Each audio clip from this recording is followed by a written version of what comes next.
Good morning, good afternoon, and good evening. I wholeheartedly offer whatever suits your time zone, please accept.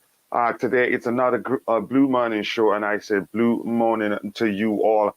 I hope you're all doing well. I really do mean that. Today we'll be talking about the Nick Candy Group with Catalina Kim, their individual net worth, and why we think they emerge as eventual or new owners of Chelsea Football Club, or why we think they don't have a chance. So don't go anywhere.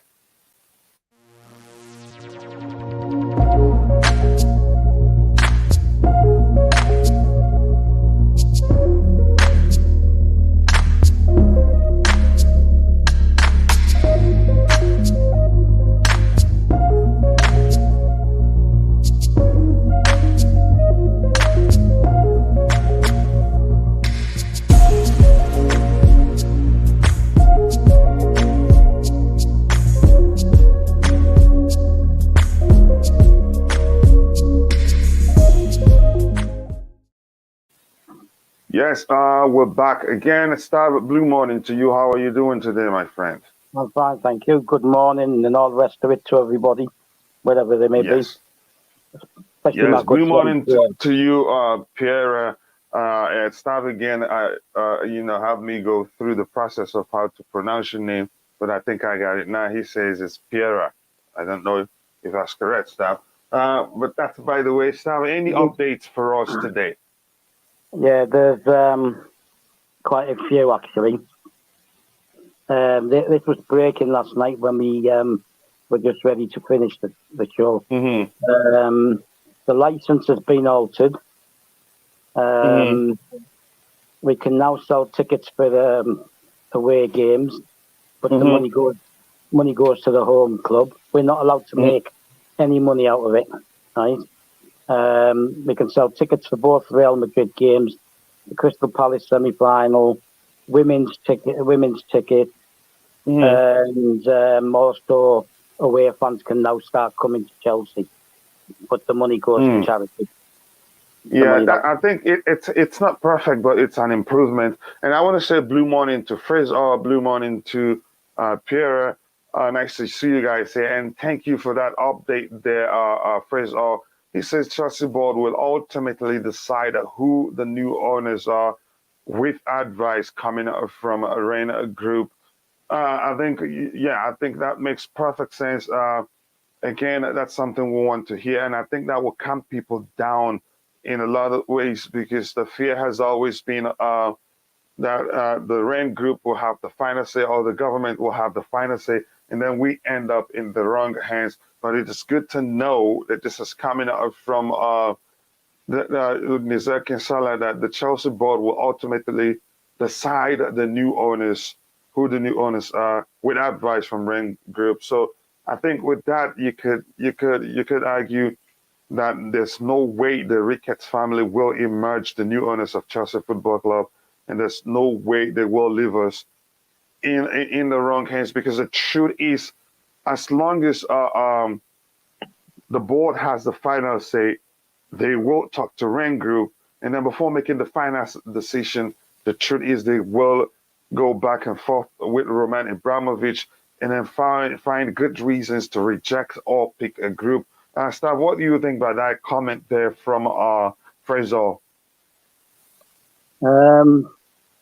Yeah, that's fine, but I still keep seeing other reporters saying that the Ricketts are still in the chat with the show. So until we actually get the shortlist, we're never going to know. Until we get the shortlist. And I just had you cut me off before I finished my update. Go ahead. Also changing the license is that for the parent company can put a fund of 30 million to help Chelsea with their expenses and stuff for the rest of the season. So there's 30 million in the pot as well. Yeah, I think that calms some nerves, and I mean, I'm gonna let you continue. Inject up to 30 million. That is to help support Chelsea to finish the season, right? Yeah. Is that, to me, is that a sign that the selling process will probably extend than we expect, since they're finding ways to, to make sure nothing goes wrong in case if it takes longer to facilitate. So to me, the fact that they amended the license to allow the parent company to inject up to 30 million should Chelsea need money, or I don't know, or just, to make sure they don't go into trouble. Don't you think it's a sign that the sale process will take longer than anticipated? Well, I did say end of April, didn't I? Mm-hmm. So you're talking just over a month to go yet. Mm-hmm. And we're okay. The license is up to the 31st of May, so it's okay. I think Mm-hmm. Chelsea. I think Chelsea probably requested that they'd be allowed to do that, Mm-hmm. and they genuinely don't want the club to go to the wall. So I think they've agreed to that. The whole issue, right? Mm-hmm. They don't want money going into the club that Roman could take. Yeah, Oh, I see. That's all it's about, really. That's why we're not Mm-hmm. allowed to, and that's why we're not really allowed to take the money in that from Mm-hmm. tickets. So that's the whole issue. They know they can't afford to let Chelsea go to the wall because Mm-hmm. it'll reflect badly on them. So, like I said, the whole issue is that the people who set out the license originally just Mm-hmm. don't have a clue, don't know what they're doing. And Yeah, and for this one here, I'll let you continue again. Fraser says also, remember yesterday by Sky that the buyers has to commit to three things: spending league and Stamford Bridge, and one more.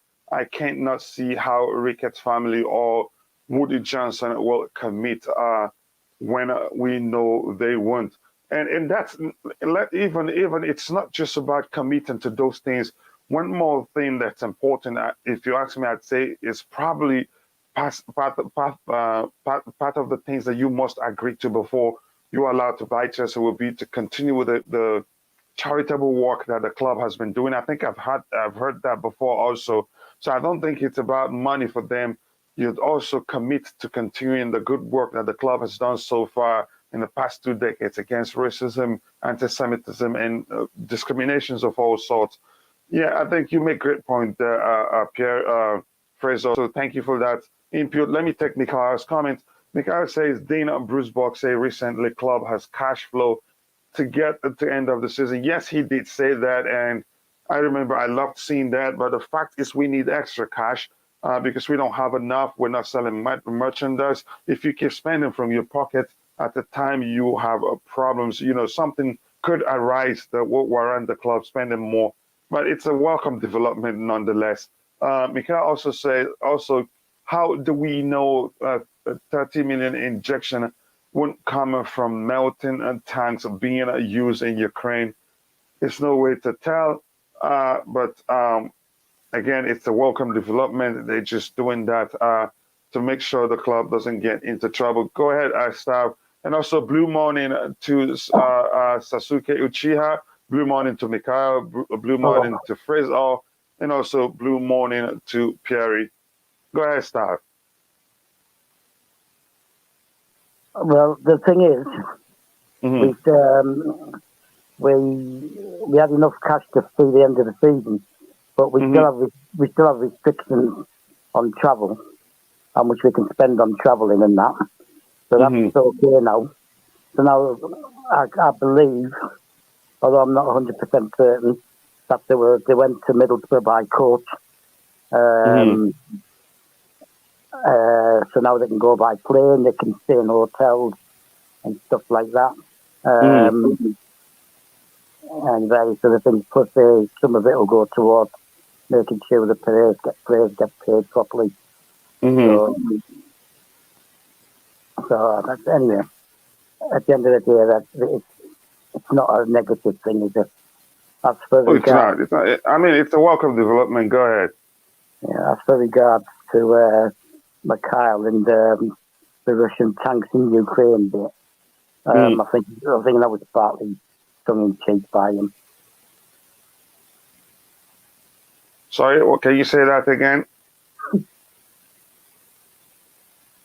I said, with regards to the tanks in Ukraine, right, I think he was basically being a bit sarcastic. Yeah, I understand. Mikhail will always be Mikhail. He brings some comic relief here. So, Stav, do you have any other update for us? Jorginho's on anything, or just on the our club, and the sanction. Oh, yeah. Well, our club, Jorginho's agent started again, and he's named 5 different clubs who were interested in having him. So he's never going to shut up. But it's not an issue for me because I think he's a sellable asset. He's reached that stage, so it's not a big deal to me anymore. So there's a question for you on the screen. Let's the Jorginho stuff. Let's not let it distract us if you want. But if you want to finish with it, go ahead. Or you still have any other? No, I'm not finished. Updates? I mean, we've got midfielders we can bring back who can slot in there. So I've been saying all along that for the last 4 or 5 years we've sold to buy anyway, right? It's not Roman putting money in to buy players. We've sold to buy, so we have to sell again. It's no big deal. Go ahead. I said it's no big deal to me if Jorginho goes. We just put some fresh energy into the midfield. Yeah. You never liked him that much. This question is, Stav, do you know who this is? It says, anyone know about this guy, Emir Zidane, a US-born Saudi with links to Jordan royal family? Any news in that, Stav? No, I sent you a link. I sent you the link the other night. I told you that there was another Saudi involved. That is another group. He's an American-born Saudi. Yes. And he's married to the princess, the King of Jordan. I forget his name now, the Jordanian king. It's another bid that's been brought up. But I still think there's going to be issues with bids from that part of the world. Not necessarily with us in the club, but maybe with the government and the EPL. So I'm not going to push it too much. I'm not going to go into it. Let me see if there's another question there. Let's read on the missing something here. So we've been looking at this, and okay, this is the link I shared. But how is Roman's money suddenly legitimate for 30 million injection power? Same government that has sanctioned him. I think that doesn't make sense, Star, for them to allow him. Is it because they've heard that he's part of the peace negotiation process, and the U.S.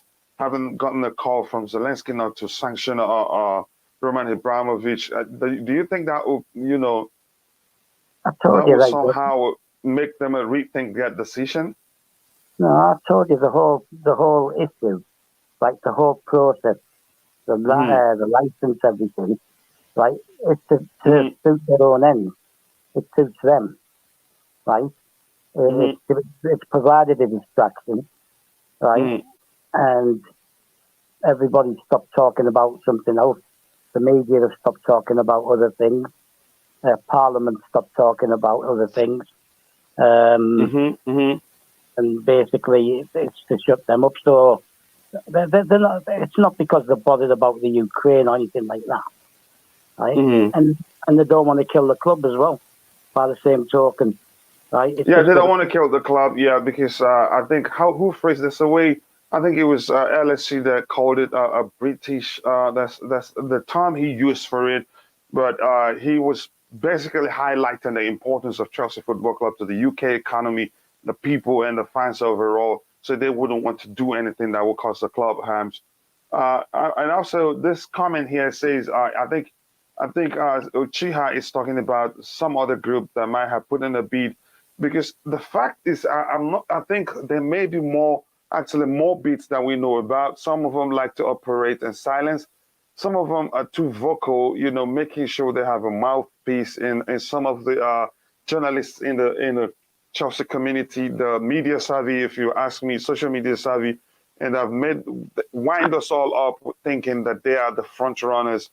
I don't know whether the fans' choices mean a lot in terms, but except for when we're talking about somebody who will tarnish the club's image, that's where you can say, okay, maybe the fans' opinion will, wield some influence on who becomes the new Chelsea owner. So he says, Empowerment IP, a rights monetization firm headed by the sports financier Stephen Duval, submitted a revised 3.1 proposal to raise a group in the last few days to purchase Chelsea Football Club. The question is this, Stav. I thought we talked about how the first bid is the final for every group. So what's going on now? Or do you think this is all speculations?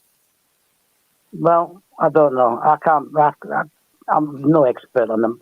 That's what was said originally, wasn't it? Obviously, some of them have realised they didn't bid enough, so they've come back with higher bids. Just because they're coming to light now, like this one and the other one that you just mentioned before, doesn't mean they didn't originally put a bid in, does it? Like Yeah, it didn't mean that. Yeah, exactly. But it's confusing because it just sounds as some of these new beats that have been talked about in the media. It just sounds as if they are beats from new entrants, not people who's bid before. So I'm a bit confused as to why that is happening. Because if this continues, like Mikhail said yesterday, it will become a marathon, and there's no end in sight because people really want the club, and Chelsea is a club there are no shortage of buyers. So the moment it becomes a bidding war, you can be rest assured it will take a longer than anticipated to complete the facilitation of the sale. Even maybe it will cost us even more problems. So I don't know if this is the truth. If it is truth, it would be good to hear there are some in the background that are not talking as much as the Bali group, the Ricketts group, and also the Saudi media group. So that's a good thing. We've read this one too. The Empowerment has close links to Conor McGregor and have included a final bond in their offer. Okay, maybe it's a good thing. Let's see. Ty here says Uchiha, his bid is seen as an outside one, possibly. So again, Ty talks in the house. If you haven't, please go check out his channel. He is young, but he understands football very well, and it's always good to listen to him talk football. So Mikhail says, were they among the bidders? Will they be shortlisted? That is one question that we cannot answer here. I think the argument has always been the best will be shortlisted. The fear that people has always had is the inclusion of the Ricketts family in the final phase. Stav, what do you think about this comment here from Mikhail? What will they be shortlisted? Saying he was asking if this people here, the empowerment IP, whether they were part of the initial bids. Well, the thing is, we've always known there's other bids, right? And if they're doing it quietly, right, then you're not going to hear about it, and the media are not going to hear about it, and maybe the news is just breaking now about them, right? They're going to say the last few days. Well, the last few days includes last Friday as well, doesn't it? Right? So it does. It could just be breaking news that they've just found out now. I'm not going to turn around and say the brand new bidders or the different bidders or they didn't bid before or whatever, right? And I keep saying the media are going to spin it whichever way they want to spin it, right? Maybe they are new bidders, but I'm not in a position, and neither are you, right? No, not at all. Right? We're not, unless we're part of RAIN or the board, we won't know that. It could just be that then it's now coming to light that they put a bid in. Somebody hears a whisper and they start mentioning them, and then it comes to light now. So they could have quite easily been an original bidder. Okay. Okay. Ty, before I come to you, I want to say blue morning to CFC for him. Brother, how are you doing? And if you're in the chat or wherever you're watching from, if you haven't, please go check out CFC for him. Great channel, great content. You need to go see it yourself. Ty, do you have any updates for us? Because soon we'll be moving to the main topic, which is to talk about the Nick Candy Group and Catalina Kim, and also the pension group from South Korea. Go ahead. Can you hear me? Yes, we can hear you crystal clear. All right. So I don't have any update. I was checking to see if there's anything, but obviously, it's just recycled information and people saying what somebody else said before. So there's not really any updates. So you could probably And move we on to what cannot you really want to tell speak what's about. going on. Yeah. Okay. I'm just hoping So that, first like all you're says, saying, go ahead.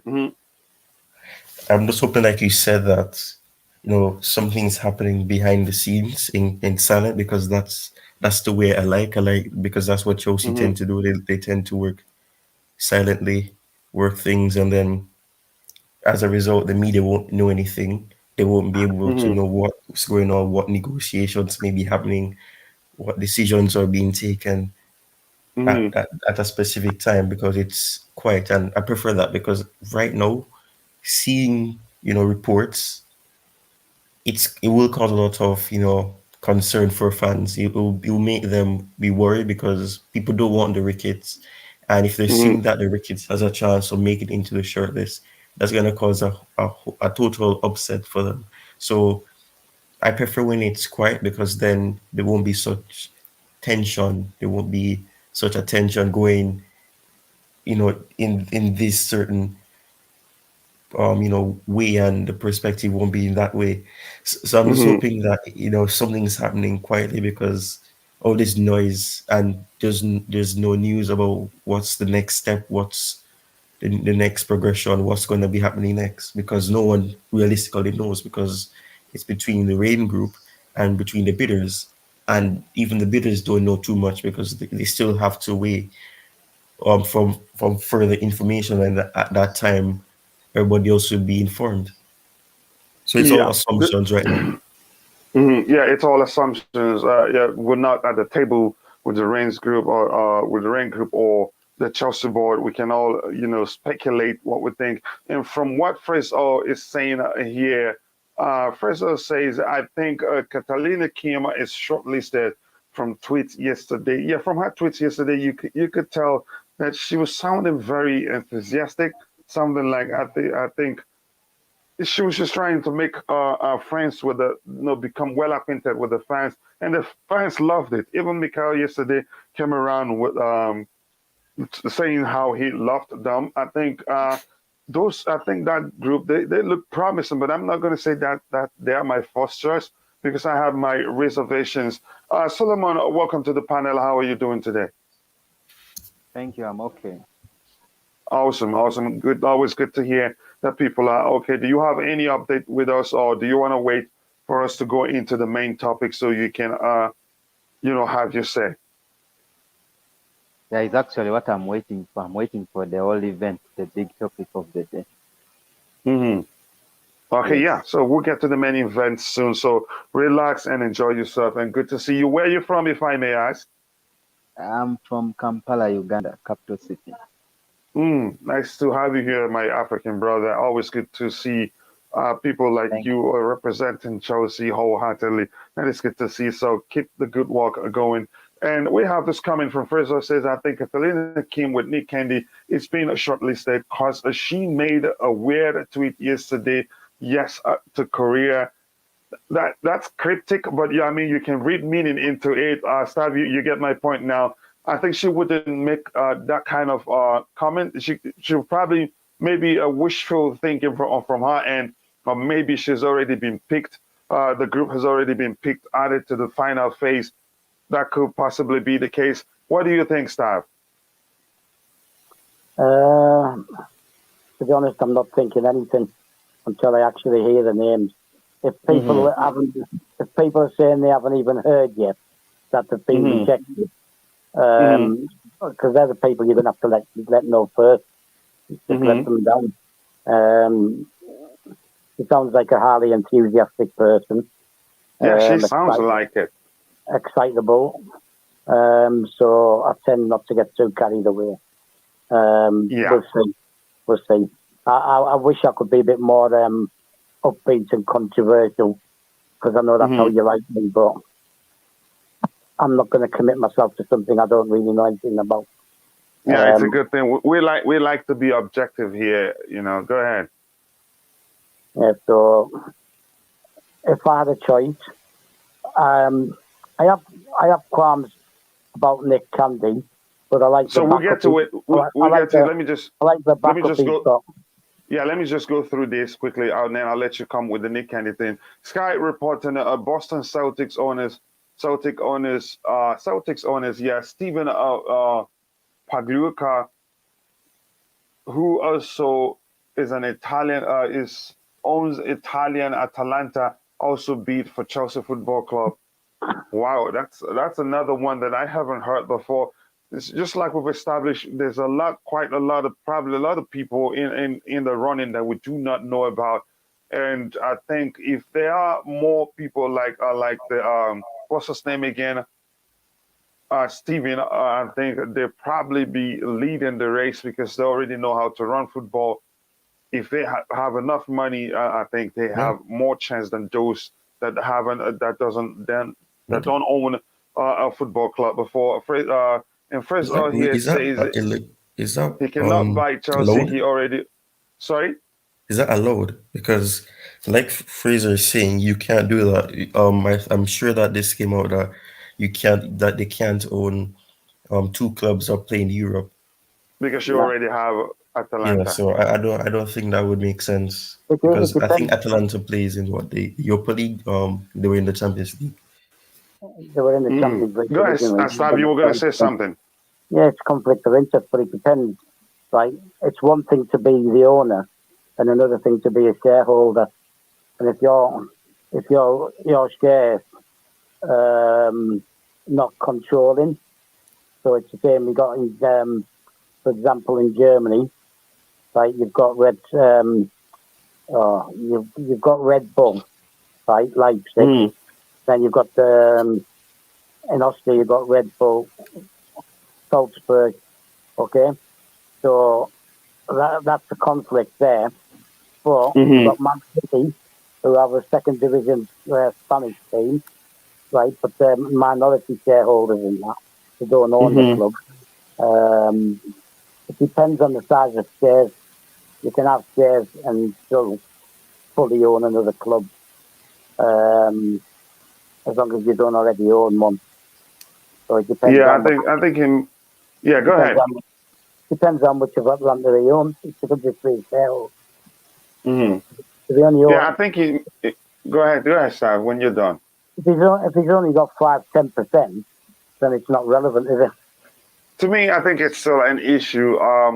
That's just me, and this is what Fraser says. Roman Abramovich had same case when he tried buying a FC Copenhagen. So I don't think they will give him a chance, and probably they will know he's coming for profit. Yeah. Addition to that. Sorry? There's addition to that. Stephen Pagliuca. Yeah. Apparently, if he doesn't make it on this shortlist, he'll seek to join another consortium. So I think that kind of person, if you ask me, is for what's it called, profit, because all he's seeking is to invest money and be looking for profit. Who is that again? What did you call his name? Stephen, the same guy that Mikhail was talking about. I don't know how to pronounce his last name, and I don't like to butcher people's last name. Pagliuca. Is it the owner of the Italian club, Atalanta? Yeah, Bolton's Celtics and Serie A side Atalanta. Does he own Atlanta? I'm not sure the structure there. Right. Yeah. The difference is Roman owned Chelsea, right? He tried to buy CSK as well, because that's the team he supports, CSK Moscow, right? And he wasn't allowed to do that. And then they wanted to buy FC Copenhagen for his son, right? For Cardi, not for himself.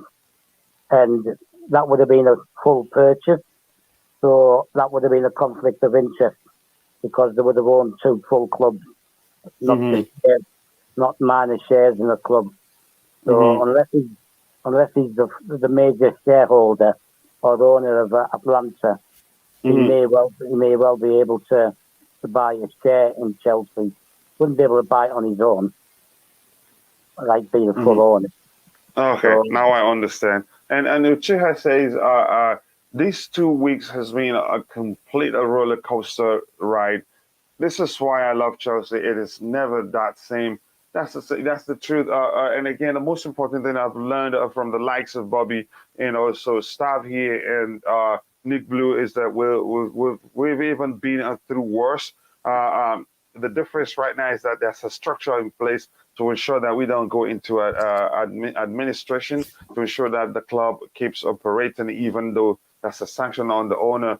So yeah, I think the long-term Chelsea followers has even seen it worse than we're seeing right now. So, Stav, let's go straight to the main topic of the day, which is to talk about the Nick Candy Consortium and the Catalina team. Nick, Stav, tell us what you know about the group. Not a lot. I had a look at some of their tweets yesterday. That they're involved in $800 million worth of. Well, that's not their money. That's the value of the companies they're involved with. Yes, I think the company. Go ahead. I'll find the company's name.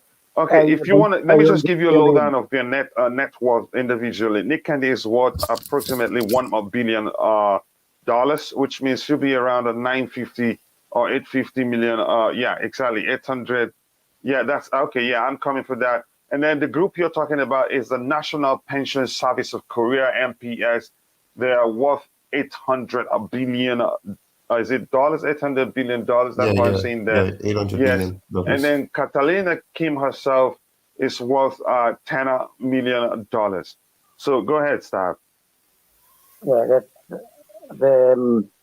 it's not $800 billion that they have themselves.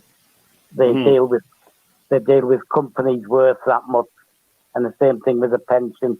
Like when you have a pension and you invest in companies. Yeah, so I know.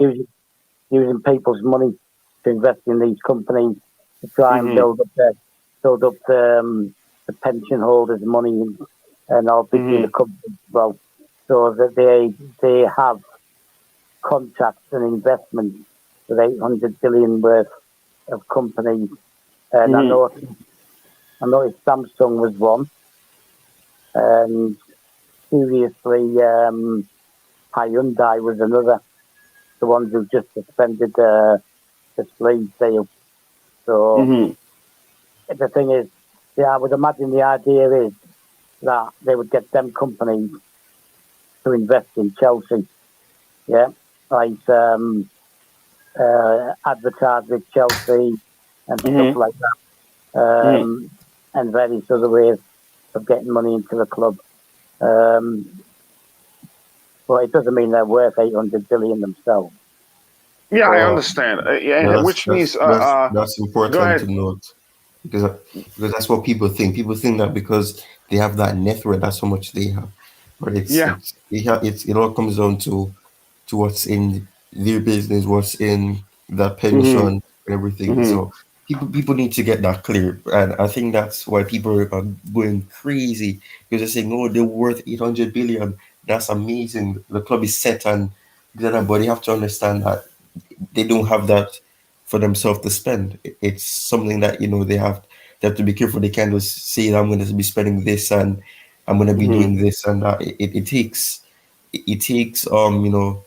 a lot of thinking, and I think people who don't really know enough about it, they'll be left in the dark because they won't understand what each thing mean, and they'll just be overexcited, and that's not something good. So it's Yeah. important that you know that.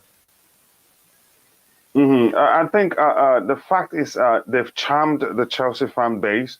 They've really done that. Catalina Kim, she's pretty good at it. I think she's social media savvy. That's how I like to phrase it. A lot of fans are already falling for what they have to sell to the Chelsea fans, and I think you said it up perfectly, Ty. The truth is, this, like staff has also talked about, and Mikhail says sound, but I think things they are saying so far, yeah, but I like things they're saying so far, yeah. You're just like I have many no other Chelsea fans, reservations. yeah. They've charmed Chelsea fans, and like I mentioned before, Catalina Kim is very social media savvy. She's a charming. She has a very she has a charm. She's a charming individual. And the fact remains, one thing that people fail to see. It just looks like most people that interacted with her on social media or Instagram, whatever, they've not been able to look beyond her charming personality to see the truth is one of the companies that the Korean pension group that has 800 billion will not come and dump that money at Chelsea. No, they will invest, and that is the overall. That is their overall net worth. It's not cash at hand that they have, and they are looking to invest the people's pension money and make profit. So that makes me that is raises questions even how durable that group will be for Chelsea, or let me say how well that group will work for Chelsea Football Club. We should start looking beyond the Catalina Kim's charming personality and look at the fact that they are coming with a group that is supposed to invest people's money and then make a gain and increase their gain. And I don't think Chelsea will give them that. So they will end up one way or the other crippling the club because they will be taking profit to make sure the pension money that they've invested into the company, into Chelsea Football Club yields some profit. So I don't think this group is well equipped to like take over Chelsea and take good care of it. And before I let you to come back in again, Star, I'd like to read some comments. And this is uh, my African brother Essien saying, "Candy, that's not bad at all. It can be true. It's really you have to look at who's investing in that group to see that it's going to be we are going to have a lot of issues there because they'll be looking to make gain and then show those pensioners we've invested your money and we're making some gain. Consortium is investors. You have more people involved. Yeah, it's not just up to one person. And the truth remains, the fact that you have more people means decision making will not be simple. Decision Yeah. making will not be as snappy as it's always been under Roman Abramovich. When you have a group of people owning that is a company or an entity, decision making usually requires a series of meetings Yeah. and for the whole people involved to agree and say, okay, Yeah. we have to do this, which means if that happens, decision making will not be as quick as it has been under Roman Abramovich. I'll let you come in. I know you want to say something, Ty. Let me just go through the comments. It is still 7:30 a.m. here. Hopefully, there will be some good news at the end of the day. And the good thing is, on Blue Morning Show, we stop every now and then to give you updates on whatever that's going on in the news. Staff always has his eye on the TV. We have DJ Sav who supplies us with updates, and also Just Viola herself who supplies us with updates. Phrase or Perry, everybody in the chat. So this is a good show for you to stay on with, and then you'll get it first. This will be one of the first places you will hear the news. And big up Coachila, and big up to you too, Bobby Fairview. He says big up Coachila and the panel. Big up, ladies and gentlemen. Thank you very much for putting it that way. That's very inclusive. I love that. And for me, Catalina is best offer because she will bring sponsors, unlike Americans. She will bring sponsors, but what happens when when we don't have when the sponsors haven't signed up? Because again, remember they're coming in with a group that has finances from that is a pension group that their main aim will be to invest people's money and then make profit and show it to them. So to me, I'm still concerned because of that aspect of the construct of that group.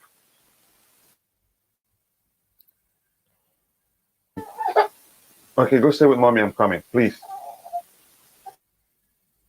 You please let me take care of my boy. He just ran into the show now. Yeah, No problem, no we'll problem. carry on. Go on, we'll carry on. Ty, you said you wanted to say something. Yeah, I was gonna, he said something about, throughout the show you get news. So I was gonna say that Thomas Tuchel was nominated for Premier League Manager of the Month, and also That's a jinx, don't you? Usually. yeah, I think it is, honestly, because every time he's won it, I think, what, 2 times last season, straight after we lost to West Brom. I think it was 5-2. And then after that, I think it happened with Dean Smith as well. Dean Smith won it, and then everything went south at Aston Villa. And then it's a weird achievement, but it always brings some level of bad luck after it. I hope that doesn't happen. Sav, let me ask you this: the fact that the Nick Candy Group is comprised of the Korea Pension Group, are you concerned at all? Them. It's not just them, is it? Yeah, it's not just them. There's the other group, right? There's herself, right? Mm-hmm. There's the pension group, and there's 2 other groups. There's 4 in total, right? But the problem is, some of the problems are like what you said: too many cooks spoiling the broth, right? And then you have to get a chef in to get it right. Now, people need to stop looking at net worth or what they're claiming, and the same thing applies to the Saudi media group, right? The fact that the whole family is worth $1 trillion doesn't mean there's $1 trillion there to be thrown at Chelsea, right? And nobody knows how much they're willing to throw at Chelsea. It doesn't mean that there's $1 trillion there. So this is why I've tried to avoid getting too involved in who I prefer and things like that. Okay, right? Because we don't know the true worth of any of the bids as it stands. The one thing I will say is that for a club that's supposedly not solvent, right? The people are willing to pay $3 billion for it, spend another $1 to $1.5 billion on the stadium, right? And invest in players. So obviously that debunks this idea, right? That we're losing money because we're not, right? We're not. But again, like I said, I'll explain that on Saturday why we're not losing money in the longer show. We're not losing money.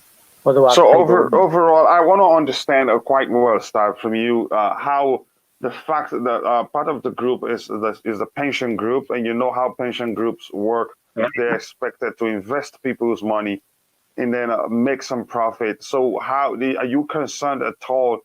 Because they're the biggest part of the group, right? The pension group. And if you look at the group overall, part of the whole group, they're all entities that you could argue, except for individuals. Maybe even the individuals, Catalina Kim is worth $10 million US dollars, while Nick Candy is worth $1 billion US dollars, which is around 800 million or 900 UK pounds. So those individuals will be looking to make some profit.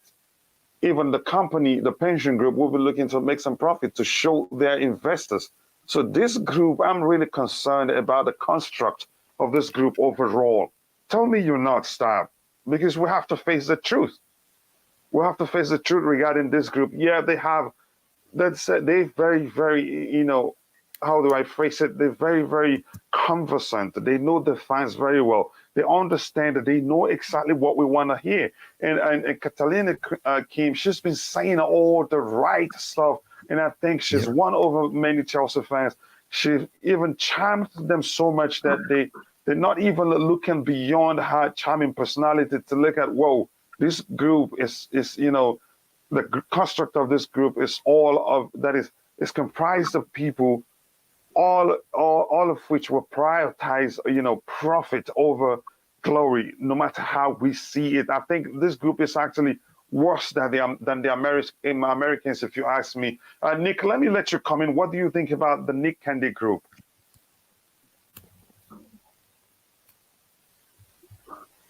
It's not there, is it? It's not there. So stop. Tell me you're not concerned. The fact that this group is comprised of, people who are looking to make more, who you believe, who will prioritize profit over anything else. Yeah, I thought you liked me to fight with you. Yeah, but I can't fight with you. Like, look, right, I've been on every show, right, since this whole thing started, right? And even with the Saudi media group, right, I preach caution and I preach don't get carried away. Don't start making assumptions because they're Saudis, or don't start picking one because you like the sound of them or you have your own preference, right? Until, right, you get the short list and you see who it's going to be, then you can start doing some research individually to see which one your preference is.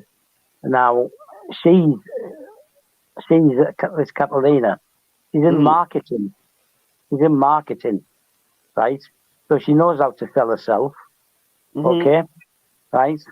So I'm not like, I looked at her tweets last night for like 2 minutes, and I mean 2 minutes, right? So I've not really bothered looking at them because that's how she made her money, by marketing, right? Like you said, there's the pension groups, but the other groups I don't know much about anyway, right? There's another two groups involved, right? There's what was that other one? One that somebody said is they've got an office near Stamford Bridge, right? Hana or something like that. Hana or something like that, right? Don't know much about them, right? In theory, it sounds a good group. In theory, okay, right? In theory, so there's Bowley if you ignore the fact that he's American and Americans tend to go into it for profit, right? So in theory, he sounds good, right? If I had to pick one that I feel most comfortable with, it's that one with the 4 Chelsea season ticket holders. Starts with, I can't remember the name now. Starts with a C, right? It depends what you want from people, right? People can come in, right? And there can be, you've got one person, Nick Candy there, who's a Chelsea fan, right?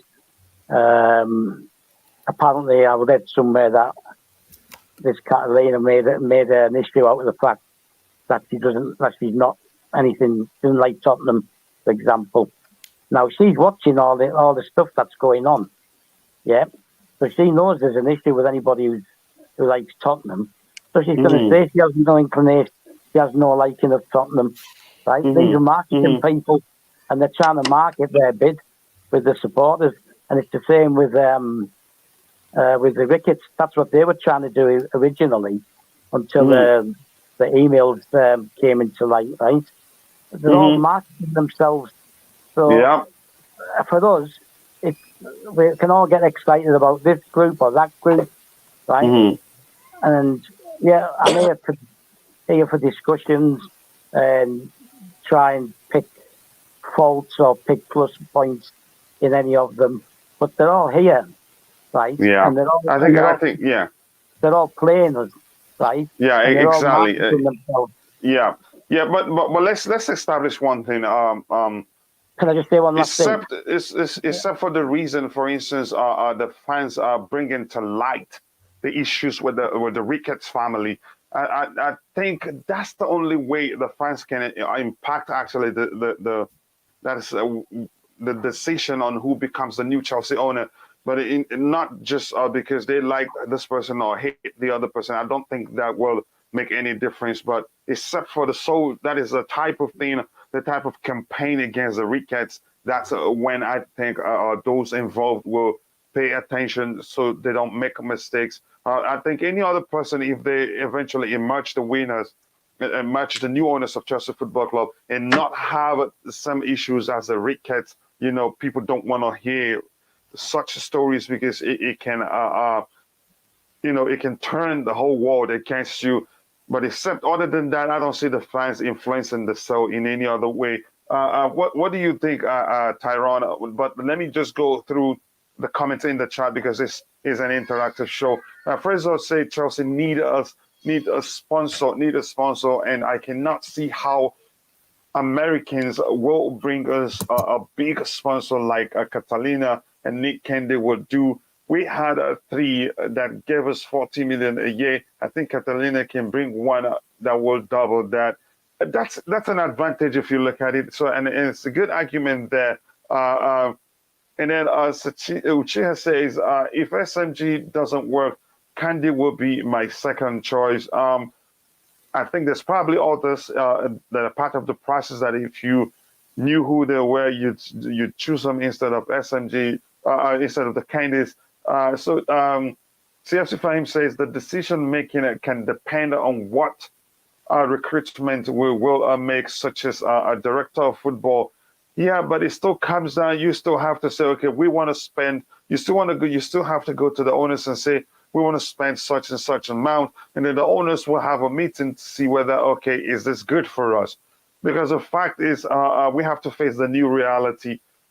Everything at Chelsea will change the moment the ownership switches hands. The new owners will always look to see if they spend amount A or amount B, how will that affect their pocketbooks? Big up Coachila and the panel. Proper Charles, big up to you too. Deal CFC, nice to see you. And Blue Morning to you, big up guys, nice to see you here at Tobago. I know you're at work. Hit the like button, thank you very much.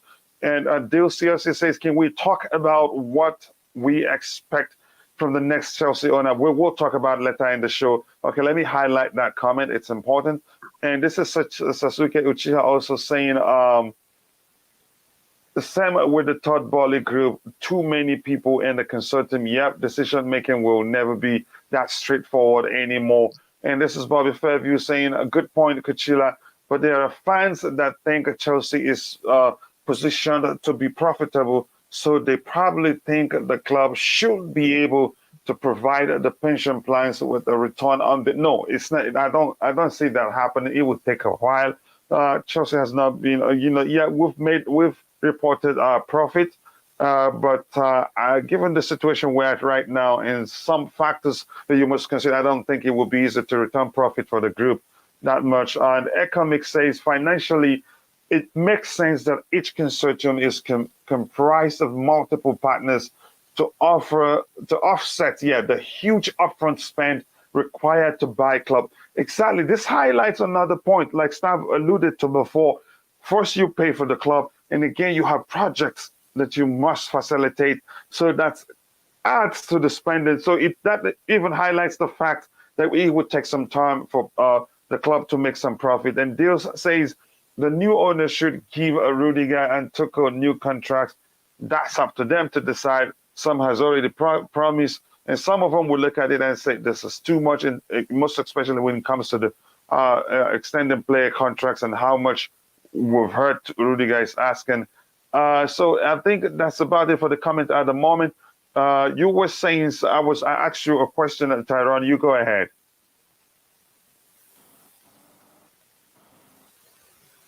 Nick Blue, how are you doing, Nick? Yeah, can you hear me now? Yeah, we can hear you now, crystal clear. So I was asking you, what do you think about the setup of the Nick Kennedy group?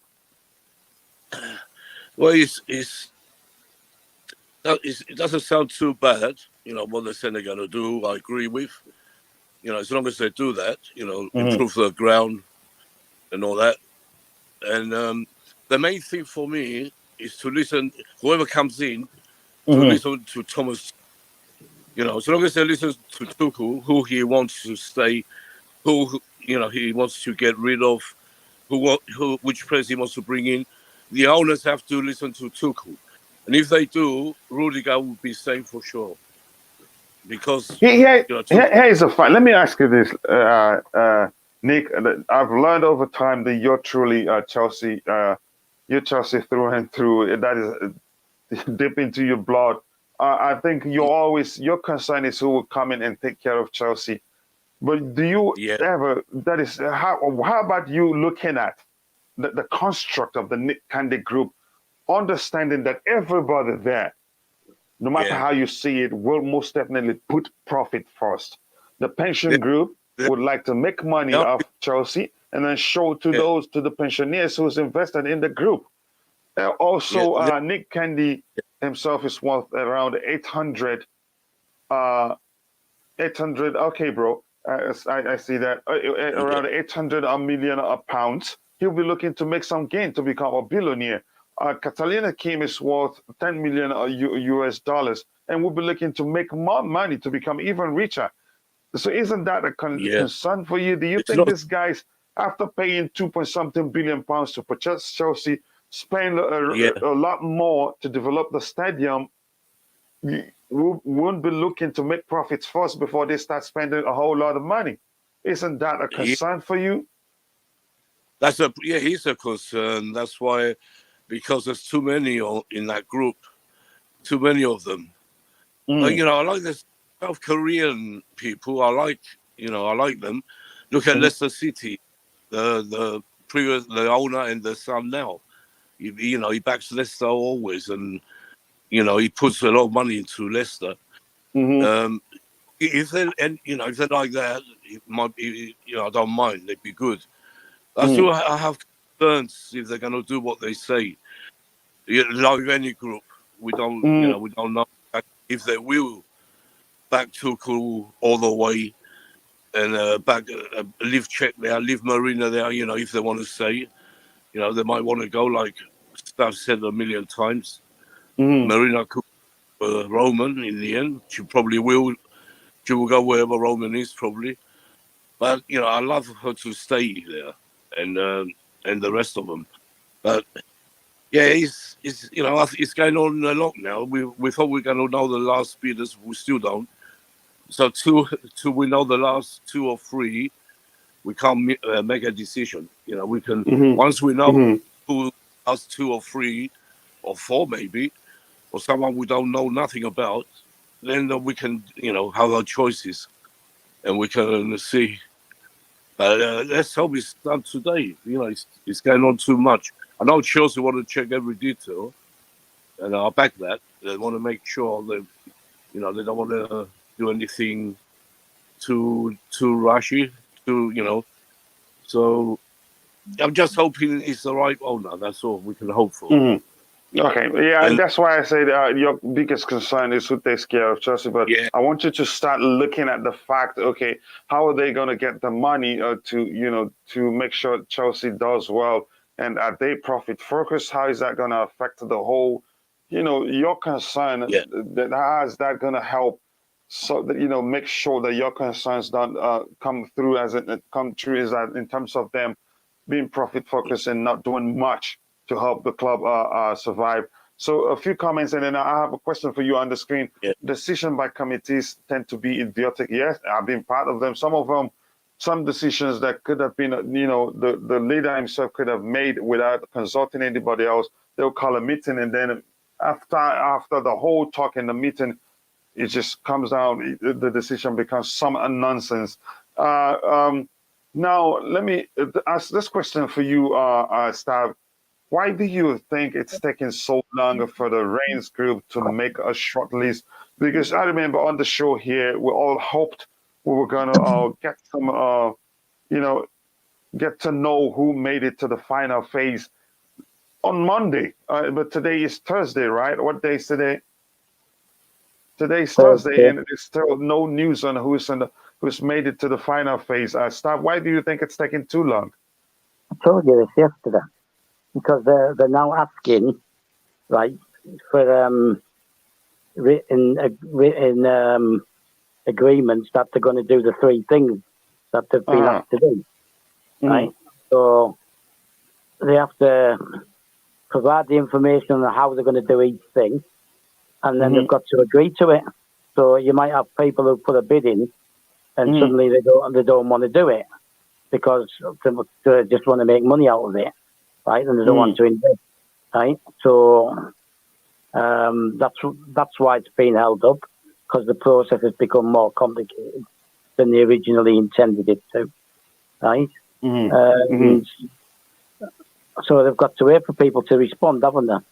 At the end of the day, right? So they're now reliant on other people. But what I would have done is I would have said to them, right, you've got till Wednesday morning to get your agreements in that you were willing to do these things, and we're moving it on. And by Wednesday afternoon, we'll tell you who's been chosen, because Rain Group will be monitoring each one of these bids. They're not going to just wait till Monday and get all the bids together, there's 20 odd of them, and then start sifting through it like that, right? So they must have been watching some of them, and some ridiculous ones will just get thrown out, right? And other ones with conflicts of interest and stuff like that, like someone who's already owns a club, that'll just go out. And that's why it's taken so long, because of the obligation regarding the stadium. Yeah. The purchase that they've got to continue building the squad and all the other stuff that they were asked to do. So it became more complicated because Chelsea decided they wanted obligations from them, that they had to stay and show that they were going to do it. And I think obviously they've had to prepare paperwork as well for them to sign. Yeah. And then also this comment from Gabriel says, when will our new owners be announced? Any idea, just an overall, so we can look at all the comments in the chat, and I'll let you come in. Go ahead. Well, I've been watching. I've got Sky TV on in the background now, but there's no sound on, obviously. But you can see Sky, you see headlines and that, they're flashing up and down. So they've been hinting today at some point. But you got to remember that. So you think we'll hear about the shortlist today? Well, that's what some of the media groups are saying. Because I mean, you're 10 hours. Is it 8 hours behind the UK? It's 10 hours behind me, and then the East Coast is 4 hours behind the UK. So it depends where the Rain Group is based, doesn't it, as well, and where all the other bidders are based. You've got all these time zones where they've got to do these things and get them into the Rain. Right, I get facts. I get that there's facts and all that kind of stuff, but they still have to be prepared, don't they? So it's become a complicated and lengthy process. So they're now saying today, but I wouldn't bank on it. I wouldn't say that's definite. So why have you changed from your Stevie Wonder look? No, I wanted to read something from my note, the note on my front, but that's, by the way, yeah. Now, thank you for saying that. Now, I want to say, let's go through the comments quickly. I think I've seen some interesting inputs there that we have to look at. We know something. We know the SMG will be a process. We know, I think it's Saudi Media Group. We know the Saudi Media Group will be a process. Do you think it will be done before May? Because look at Newcastle. It took them a year to get their owner. We cannot wait that long. I think if you ask me, the Newcastle case is different. The fact that they had issues, they had to, So you go ahead and maybe help me answer that question, Staff. Yeah, because it ended up in court because they were streaming Bein Sports matches. They were basically pirating the football matches without paying for the Premier League rights to it. And I think Bein Sports is Qatar, and they weren't happy about it. Either that or they said Adam Bemmer, it's one of the two. So there was a dispute going on with that. And the thing is, right, the EPL are now prepared for our bids. Right, they're prepared to deal with it. So as long as there's no conflict of interest or debate, it'll get done fairly quickly. But May the 31st is when the license finishes. Obviously, that creates some problems in the fact that the English transfer window opens June the 1st. So, but it still doesn't mean that if we don't finish by May the 31st, that Rudiger's going to go and sign a paper and disappear. He'll still have to wait. Stop answering. Yeah. Okay. And before I go to staff again, please, wherever you're watching from, please smash that like button. It's so that that will help trigger the algorithm to reach more people to join us and enjoy the stream with us. And also, please subscribe to the channel if you haven't. Right now, we are at 949 subscribers, just 51 subscribers to reach our first 1,000. And I appreciate it if you can do that for us. That will go a long way for the channel. So, Stav, do you believe that what Buck said? Let's just answer this question.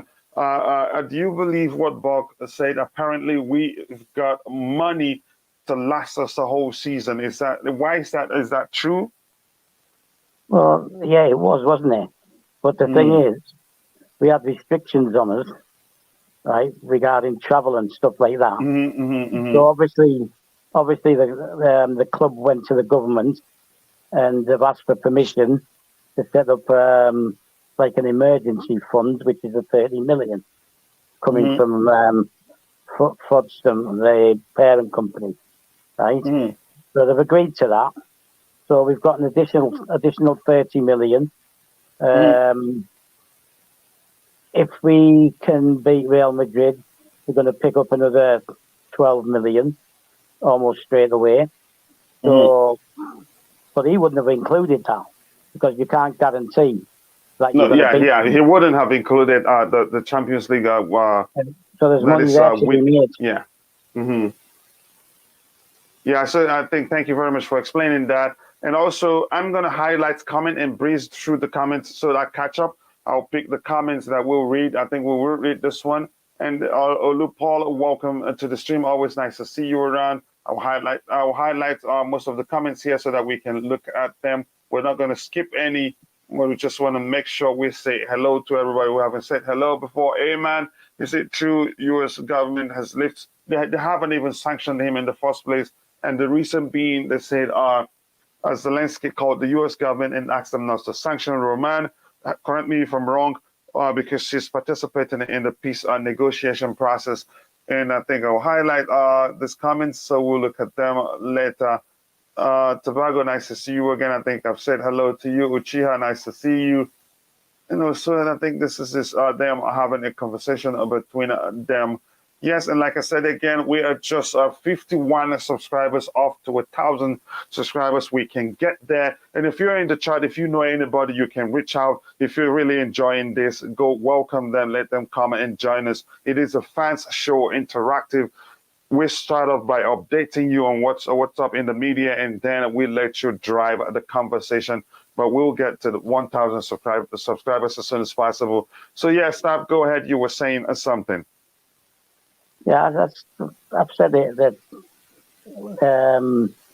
when he said we had enough money, that was to comply with the license as it stood. We've now got the extra 30 million, right? 40, I think it was, which means we can now start traveling. We can stay in hotels. We can fly instead of taking coaches. We can possibly get rid of the kit for starting and get rid of 3. And I hope to never see them ever again. But to do that, we still need permission from the government because it's part of the license. That's why it's still on the shirt. We weren't allowed to remove any sponsors. So in my eyes, I'm pretty sure that 3 knew that.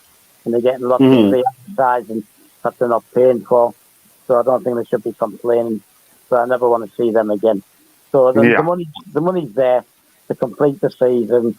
Let's stop panicking. If you believe that we're going to beat Real Madrid, you can add another 12 million to that. And as soon as they've done the shortlist and they've chosen the guy who's going to buy the club or the consortium that's going to buy the club, there'll be more changes to the license. They'll be able to sell tickets and actually keep the money. The whole license is to prevent money going to Roman, basically. But they're okay taking more of his money. I think it doesn't make sense because he never wanted to take anything out of the club.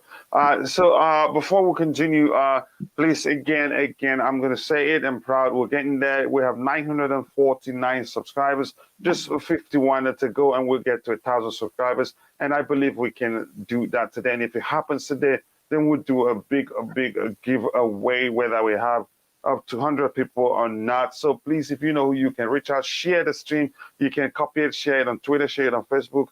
Get more people to join us because you'll learn a lot. We address your questions. We address your concerns. And if you're in the chat, we have the link to the panel there pinned you'll see it at the very top. In case you want to join the panel, you're very welcome to do so. So Stav, he says, can we talk about what we can expect from the new owners? We will talk about later.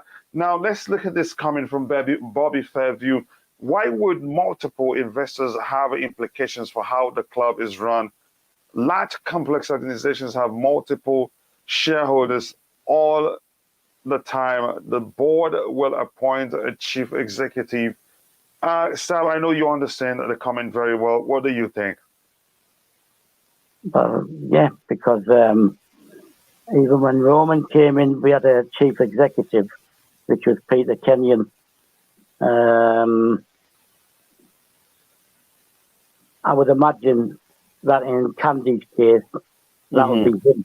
That'll be him. Right? He'll be representing all of the other four groups that are involved. He'll be the face, and he'll be on the ground at Stamford Bridge. So I would imagine that'll be him. Our friend Catalina said that she's looking forward to working with Marina. Did you say our friend? Well, yeah, I don't know. I've never met her, so she's charmed you too. No, she hasn't charmed me. I'm being sarcastic when I say old friend. Go ahead, Star. Yeah, so there's gonna be a CEO. The only thing is if they need money, they then have to contact all the shareholders. Which each one of those companies, right? They're not all going to be involved. They'll be involved in buying the club in the money get up front, right? And they'll get shares for it, right? And the more shares they have, the more say they have. So the thing is that when you make a decision on board level, you still have to report back to the multiple owners and the shareholders. And they'll probably have a shareholders meeting via video conference, like most things are done these days. It's the same thing now. The board has a meeting. Marina goes and has discussions with contracts and stuff. She goes back to the board. They discuss it, and then they contact Roman, and then Roman decides. Because at the end of the day, right, Roman was publicly not quoted, but it was in the domain, in the media, that he was unhappy with Rudiger because he was putting money ahead of glory, right? So anybody who thinks Roman didn't have an input is living in cloud cuckoo land, because he'll have had the final say on everything. So now, depending on what each company invests, the more they invest, the more say they have. And then you sit down, don't you? And then, the decisions are made that way. But or they may be willing to autonomously let the CEO do it. As long as the CEO isn't going out and spending $5 billion without telling them, and on what, he'll still have to be answerable with regards to transfer fees and things like that. But as I said, with regards to the transfer fees, it's not a big issue, because we'll still have to sell. Okay. So now overall, you're thinking what's your point here is that groups will find it, that is, they won't come to that make decisions quicker. Is that what you're saying? Yeah, if it's Nick Candy, it'll be Nick Candy, won't it? It's the same with the Glazers. It's one of the Glazer sons is the one who's on the board and makes the decisions, like at Old Trafford. Right? I can't remember which one it is. It's the same at Arsenal. One of the Cronky sons is the one who makes the decisions at Arsenal, like for the family, right? So it's not that major a deal. Okay. Okay. So Nick Blue, coming to you. Nick, do you think? See, I hope you can see the comment on the screen. Do you think groups will not make quick decisions, or do you think it's not a problem? Yeah. Yeah. I think. Yeah. Well, it could be a problem, but end of the day, we haven't got a choice. So, okay. So yeah, it could be. We don't know till we know who the owner is. That's what we keep saying. We haven't got a clue at the moment. Okay, understood. Again, if you want to join the panel, the link to the panel is in the chat. So this comment here from Dil CLC says, did you see what Tony Kroos said about us? To me, what he said is sounding like he's scared already to play against us. Yeah, but I wouldn't read too much into that. They're a different animal right now. Forget the fact that they lost 0-4 to Real Madrid. The fact is, when you think Chelsea will mop the floor with the team, that's when you have a problem. I hope we'll beat them and then progress to the next stage. But the fact is, I don't really care how badly they performed against Barcelona that day. It doesn't mean anything to me. That's a different tone to what he said the last time we were the ones to face them. I think it was in the semifinals or so. They wouldn't do that until Stamford Bridge has 60, 70 capacity. They wouldn't do what? Probably won't start taking profit. I think that's what he's saying. It is an investment. They wouldn't take money from the club until club has a huge stadium as well, because more revenue. Yes, that makes perfect sense. And thank you for that input. And Dil Sierra says back to what he wants. That's the most important thing. Right now, I don't think that is the most important thing. Is it true U.S. government has lifted the sanction? They did not even sanction. They haven't sanctioned him in the first place. Am I right, staff? They haven't. Yeah. Yeah. Okay. Fraser says, I think Marina will go to G Sports when Roman buys the club. She will manage it. Okay, it makes sense because she's worked for him since she graduated from the university. We haven't got time to wait around. Yeah, we're done, but unfortunately, it's taking longer than we've all anticipated. They are taking too long because it's not easy decision to make. They must make sure who have the best plans. Yep, it's not easy. Lots of documents to get through. It's still 8 a.m. in New York. Rain Group is still sleeping. Possibly, maybe they'd sleep at the office overnight because this is something serious. Have you realized something? None of the media mentioning SMG anymore. Why is that? Because they know something we don't. Possibly, yeah, they've talked less about them. How many people or investors in Nick Candice? I think about 4 of them. How many, please, staff? 5 including him. 5 including Nick Candice. So there's 6 of them. Yeah, okay. He says it seems like the list isn't coming out. We don't know yet. Deals are from the start. They say that they want it to be public, so we have to wait to see. Yeah, the short list. So nobody's sure what's going on. Again, we can only speculate. So, Stav, anything else you want to add while we wait to see if there's anything to address in the comment section? No, I'm all right. Okay, go ahead. Just add the next question. The next question I was going to ask again, I don't think we've addressed it properly. Maybe let me keep that for last. What are the chances of Nick Candy, Catalina Kim, and their group emerging as the new owners of Chelsea Football Club? Because the talks a few days ago were that they have the longest shot to make it even to the final phase, or maybe emerging as the new owners. What do you think about that?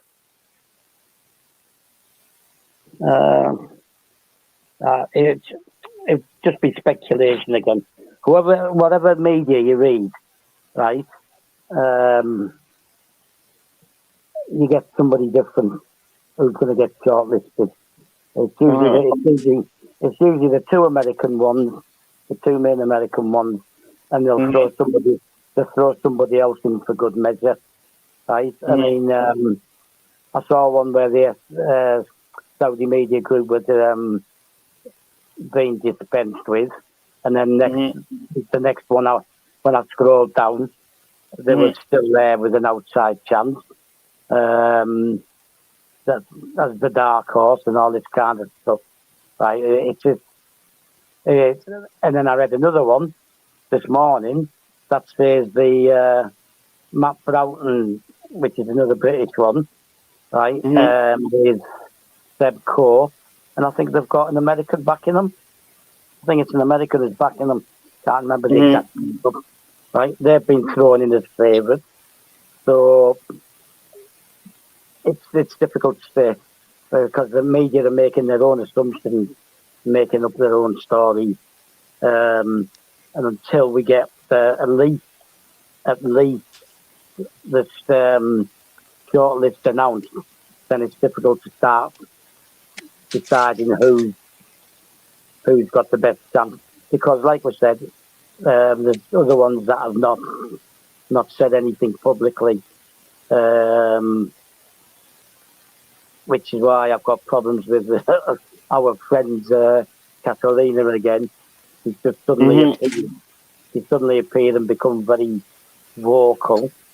And if she's done that, right, I definitely read tweet on Instagram from her saying that she was asked by Nick Candy to send an email explaining who she is and stuff like that, right?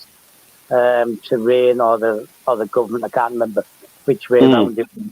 And she hinted that Nick Candy hadn't been selected, but then it disappeared altogether. So when I went back to the same page, right, the headline's still there, but when you click it, it says unable to find, or sorry, it's not available, right? So she doubled down on what she originally said. So it could be that at one point, Nick Candy thought he wasn't going to get in, and then now he thinks he is. And rather than send an email, he's now getting in your face and getting people on side and things like that.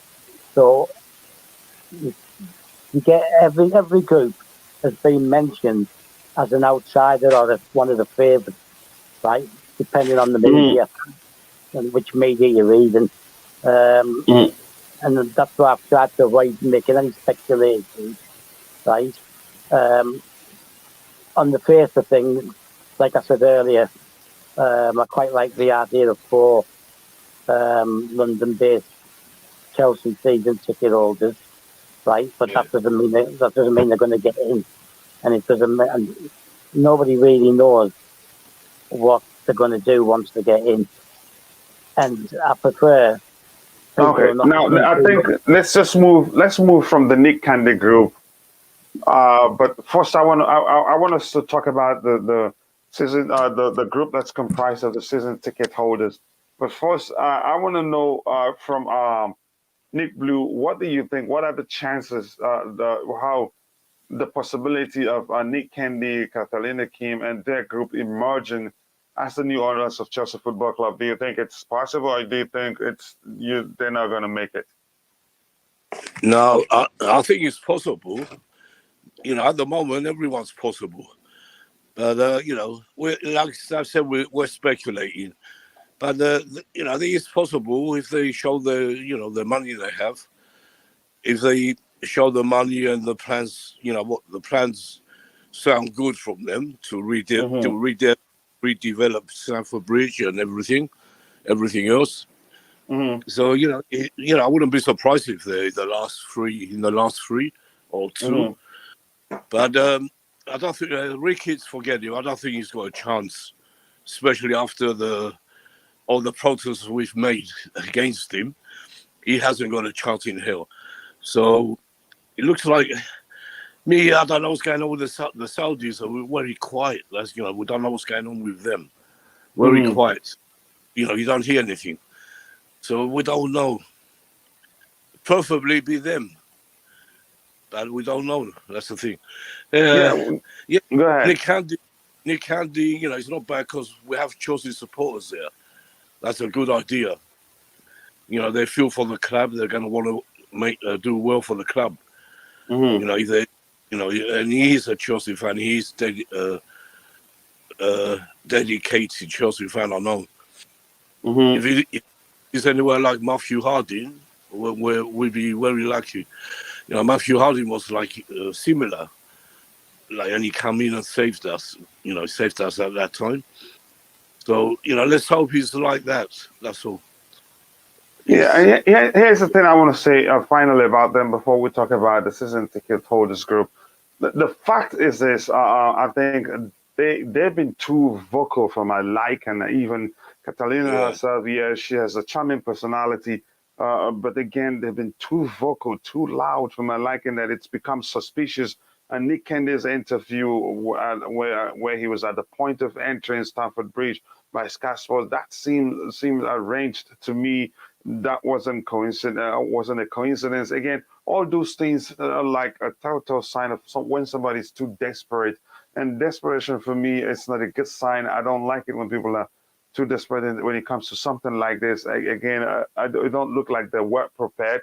They're able to they're able to present a good case in terms of what they would do. But what do you think about Nick Candace saying that Frank Lampard shouldn't have been let go? I'll start with you. I'll go stuff. Let me just make one point. I have to go soon. Frank. When he said Frank Lampard shouldn't have said what he said. Is that it? What did Frank Lampard say that time? No, Nick Candace said that Frank Lampard was let go too soon. That he shouldn't have been let go. So, what do you think about that? If that's how he decides, to me, that's a big problem. Choice, but that's not a big thing. But Roman let him go at the right time. We all know that, and Nick Candy, because he's that's Frank Lampard so much. Probably that's why he said it. But we all loved him as a player. Don't get me wrong. So recently we didn't like him because he didn't say anything good about Roman. So that's not a big deal. That's nothing. I don't think. Okay, I get your point. Staff, coming to you. What do you think about Nick and this comment that Frank Lampard shouldn't have been fired? Well, that's just a long-term supporter talking from the heart, rather than the head. Don't you think he thinks probably more a majority of Chelsea fans feel the same? So he want to win them over. He want to gain more support, but then again, it backfired really. Yeah, well, there was a bit of blastback on some of the players, like Kepa, Alonso, Rudiger, etc. Right? Who they all blamed for Lampard getting fired. Yeah, and that's more with the older fans, the ones who watched him play live and been going for a long time and stuff like that. Right, and that's what that's where I am. Right, but I didn't have that same hang up. Okay, I didn't have the same hang up. I didn't want him as a manager in the first place, so it was never an issue for me. I didn't think, based on one season at Derby County, you're good enough to come in and manage a club like Chelsea, and he's got the same struggles at Everton now. And last week, he hung the players out to dry, which is what he was Can doing I with just Chelsea. 1 minute? Can I Yeah, go on. disturb you 1 minute? Yeah, Yeah, go on. talking about Frank Lampard at Derby. Yeah, we saw what he did. He done well. He got them to the playoff final, but he didn't get promotion. We all knew, everyone knew he wasn't a great manager. He needed time to be, to become a manager, any sort of manager. But because we're really seeing signs that he will become a manager. He's really showing that at Everton. You always interrupt me, man. What's wrong with you? Look, Oh, apologies. Go ahead. yeah, but look, I'm trying to make up because I forget easily. That's why. Yeah, so at the time we were going through a very bad period, Mm-hmm. and the Chelsea fans were very, against the ball, against everything. They were going mad, including me. So what did Roman do? He thought he'd bring a legend to the club to get the fans on side. That was the whole point. And, and he knew Lampard, he loved Lampard. Yeah, he loved Lampard as a player, he loved him as a person, Roman. But that's the main reason, because we needed someone to come in, that time to get the fans on side, get everyone going again. Which he did, where he brought all Mason Mount, he brought in Rhys James, he brought all the these youngsters in. He done a great job at the beginning, but we knew he wouldn't last because he's not a great manager, like Roman knew, and that's why he had to go in the end. That's why I'm asking, what do you think about Nick Candy's comment about that? To me, that's a sign that all he's tried, all since the sole process of the club started, is just to ensure that the fans are on his side. But I think that's irrelevant because the fans, they will It's no different. influence. Oh, They it's will, they different have with Nick Candy than Frank Lampard. That's two. It's very different. Okay. You can't compare that. No, I can't. Yeah. So with my case, here's where I see it. We all see things differently. Most of us see the same, see things the same. But the fact is, if you ask me, I'd say the reason he made that comment, he probably thought that most Chelsea fans didn't like it that Frank Lampard was fired. The truth is, even if most Chelsea fans, it was 50-50 at the time, but soon everyone loved. The reason when he went when Tuchel came in, it didn't take long for everyone to love Tuchel. warm up to him, exactly. They see him as a god right now. So Yeah. Again, Nick, I want to say apologies for cutting you off. I didn't mean to. Again, so what I have to tell you off sometimes so I can come in. What can I do? No. I apologize. Sometimes I didn't even know when you're there, when you're not there. When I say Nick, you're there. We don't hear from you. So coach. okay. So as I was saying, I think before Nick made that comment, he probably thought that majority of Chelsea fans didn't like it that Frank Lampard was fired. But here is the truth: even if majority of fans didn't like it that Frank Lampard was fired, they've come to realize, it was actually a good decision. So to me, Nick said that because to me, he's just trying too hard to get more of the Chelsea fans on his side. But the fact is, whether majority of the Chelsea fans like them or not, they have no say who becomes the next Chelsea owner or the group that will become the new Chelsea owner. Except just one perfect example we talked about earlier is the fans highlighting the fact and the good reason that they don't want the Ricketts, that those are responsible for picking the new Chelsea owners will pay attention to. But is there any other way the fans can influence the sale? I don't think so. No. So coming to you, Stav, let me know if it makes any sense that he made that comment. Does it do him more good or more harm? Well, even if the fans can influence the process. Well, there's still some people, even now, right, who think that Lampard was harshly treated. Like, yeah, they're happy to take the success we've had, but they still think he was harshly treated, right? As I was saying, right, when he was at Derby, right, they finished 6th in the playoffs, and that's exactly the same thing that happened the previous season, right? And Lampard was given Tomori, Mason Mount, couple of the Liverpool lads.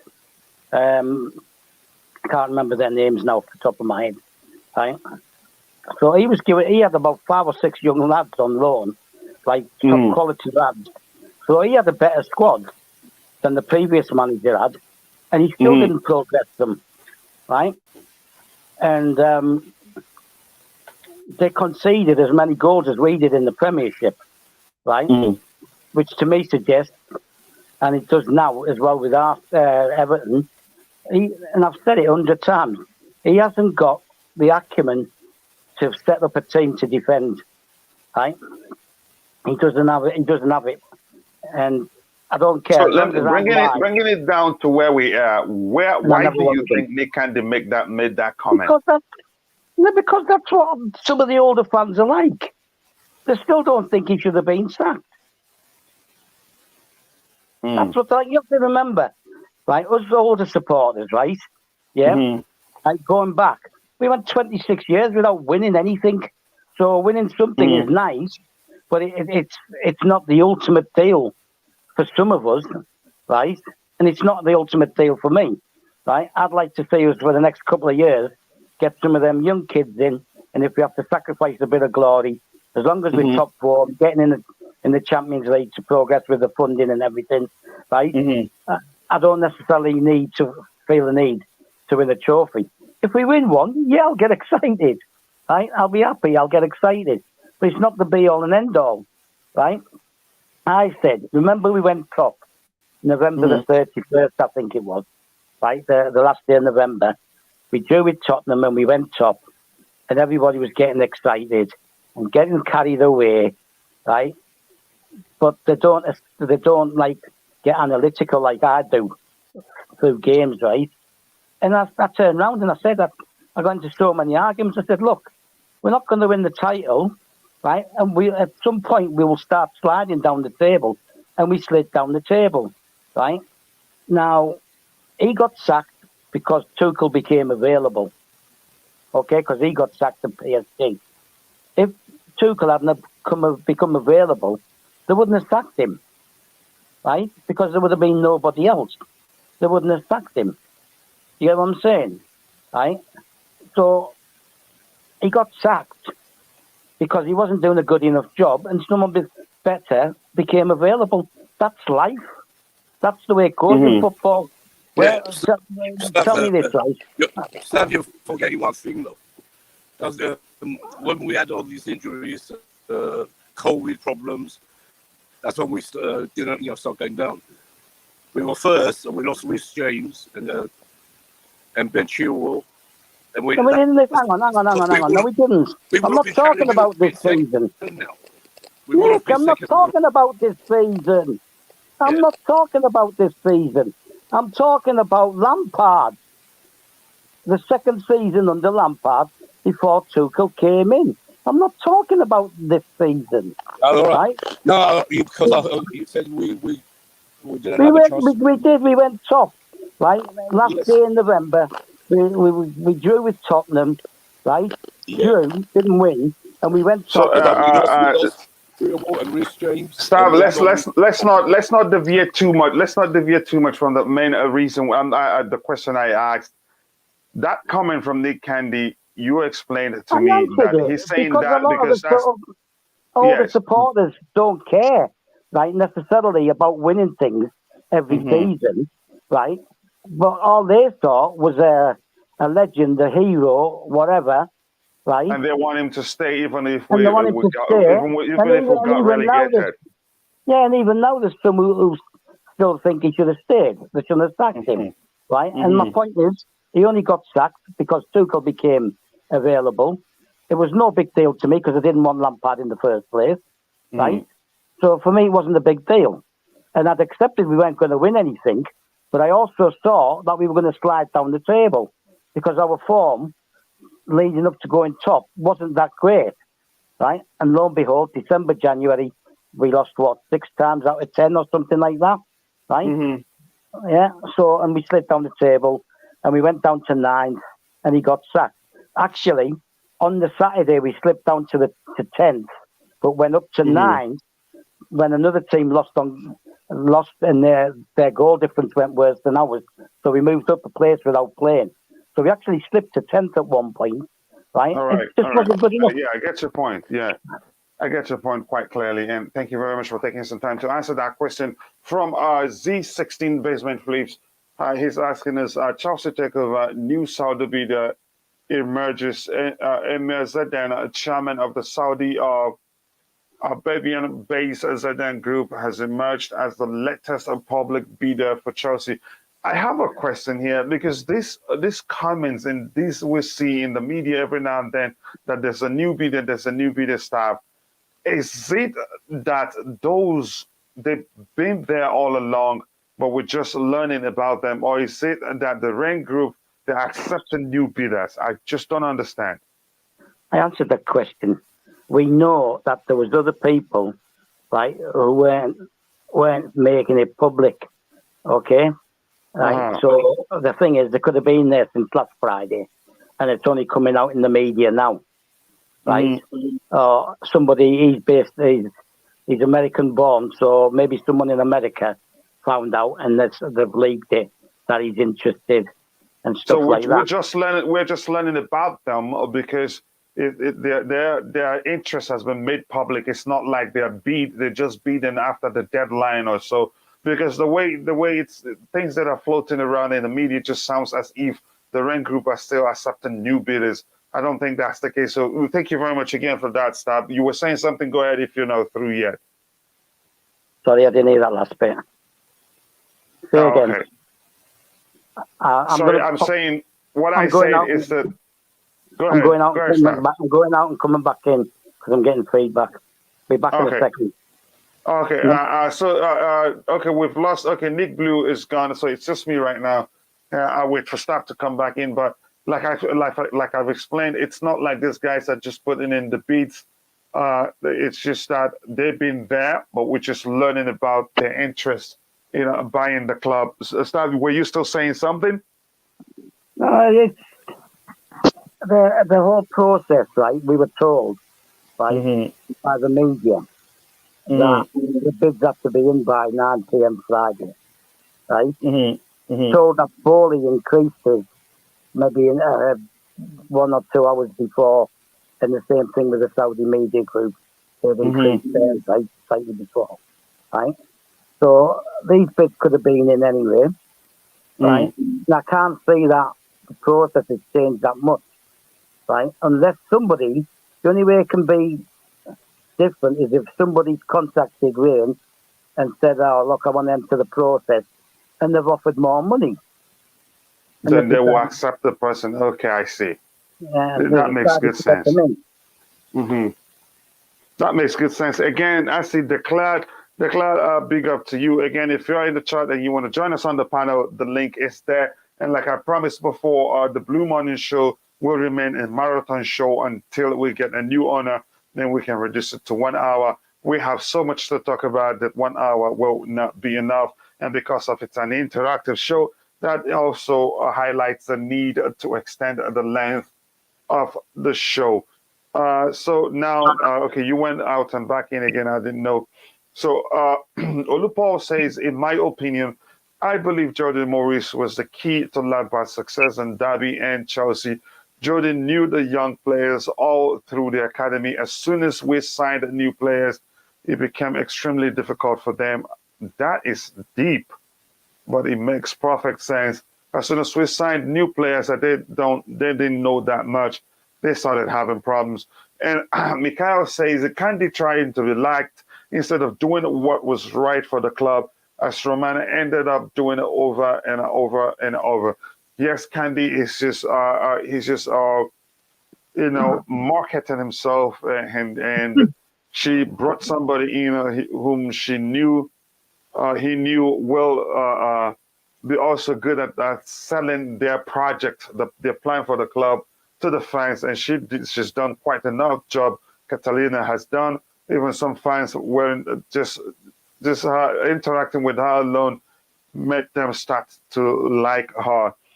Bobby Fergie says Lampard benefits from privilege. Only certain people in UK would be given these opportunities when they are clearly unqualified, if not disqualified, because of his lack of coaching achievements. Yeah, I think that makes perfect sense. You could argue that. Thank you for that great input right there. Nick might be close to Frank. Who knows? Very possible. Yep, they could be friends. So probably why he made that statement. To be honest, Lampard is worse than Arteta as a manager. Arteta is good. Can't you see what he's doing right now? You can see, when comparing him with Frank, you could say Arteta is good. And this is Pierre Guerra saying, I think Jody Morris being the assistant was more of an issue than the key. If Lampard had appointed a more qualified assistant, then he would have been more successful. Well, we could argue to tomorrow that overall he wasn't good. Lampard is Bielsa version 2. I felt bad for Bielsa. Bielsa had an issue. He never compromises his approach. I think that was one of the reasons why he had issues. Yep, we've read that. And here's the link to the panel if you want to join us. We will see Lampard with Everton in the Championship next season, possibly, but I don't think they will let that happen. They will probably, fire him before that happens. Okay, Pierre says true. Okay, they're just having conversations between them. I have to go, Coach. All right, brother. See you next Blue Morning show.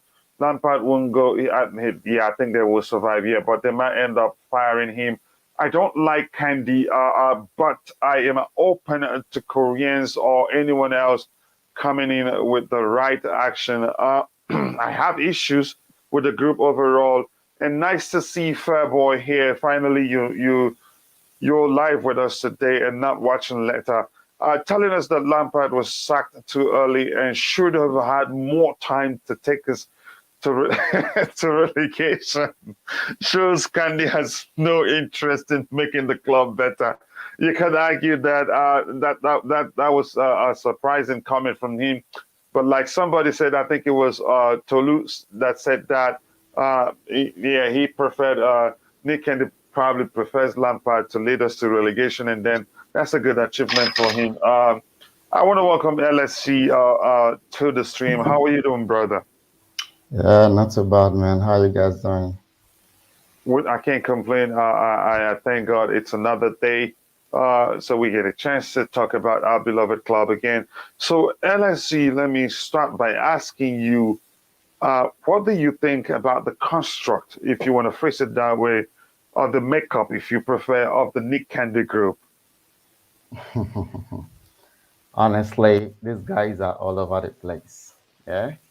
It's Mm-hmm. like Nick Candy is just looking for, go to Forbes magazine, basically looking for billionaires, yeah, to hook Mm-hmm. up with. You understand?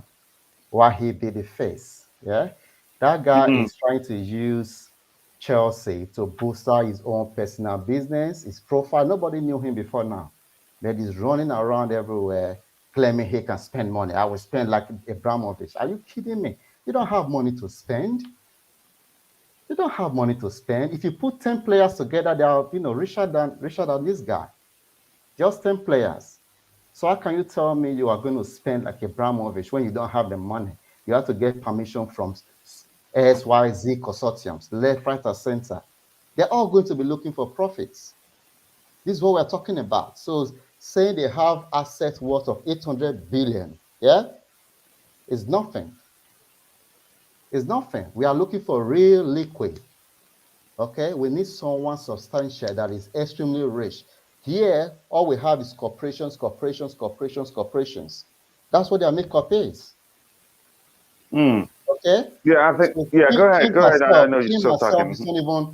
Kim herself is not even a billionaire. She's not. So we should just get rid of this notion that, oh my God, 800 billion, blah, blah, blah. It's deeper than this, bro. It's deeper than this. All right. So we shouldn't get carried away and just say, oh, let's go with their consortium because she sets up an Instagram, Twitter, rolling with fans and all of that. No, Mm-hmm. it's deeper than that. Yeah, and again, blue morning is still morning to me here. I know it's afternoon in the UK. Blue morning to DJ Saab. and also blue morning to my brother Zivoli, Matt. Yeah, Matt, I am already I'm already in TikTok. You can find Chelsea's perspective there on TikTok, or except if you wanted me to do something different there. So, Stav, coming to you, what do you think about the input from LSG regarding the construct or structure or however makeup of the Nick Candy group?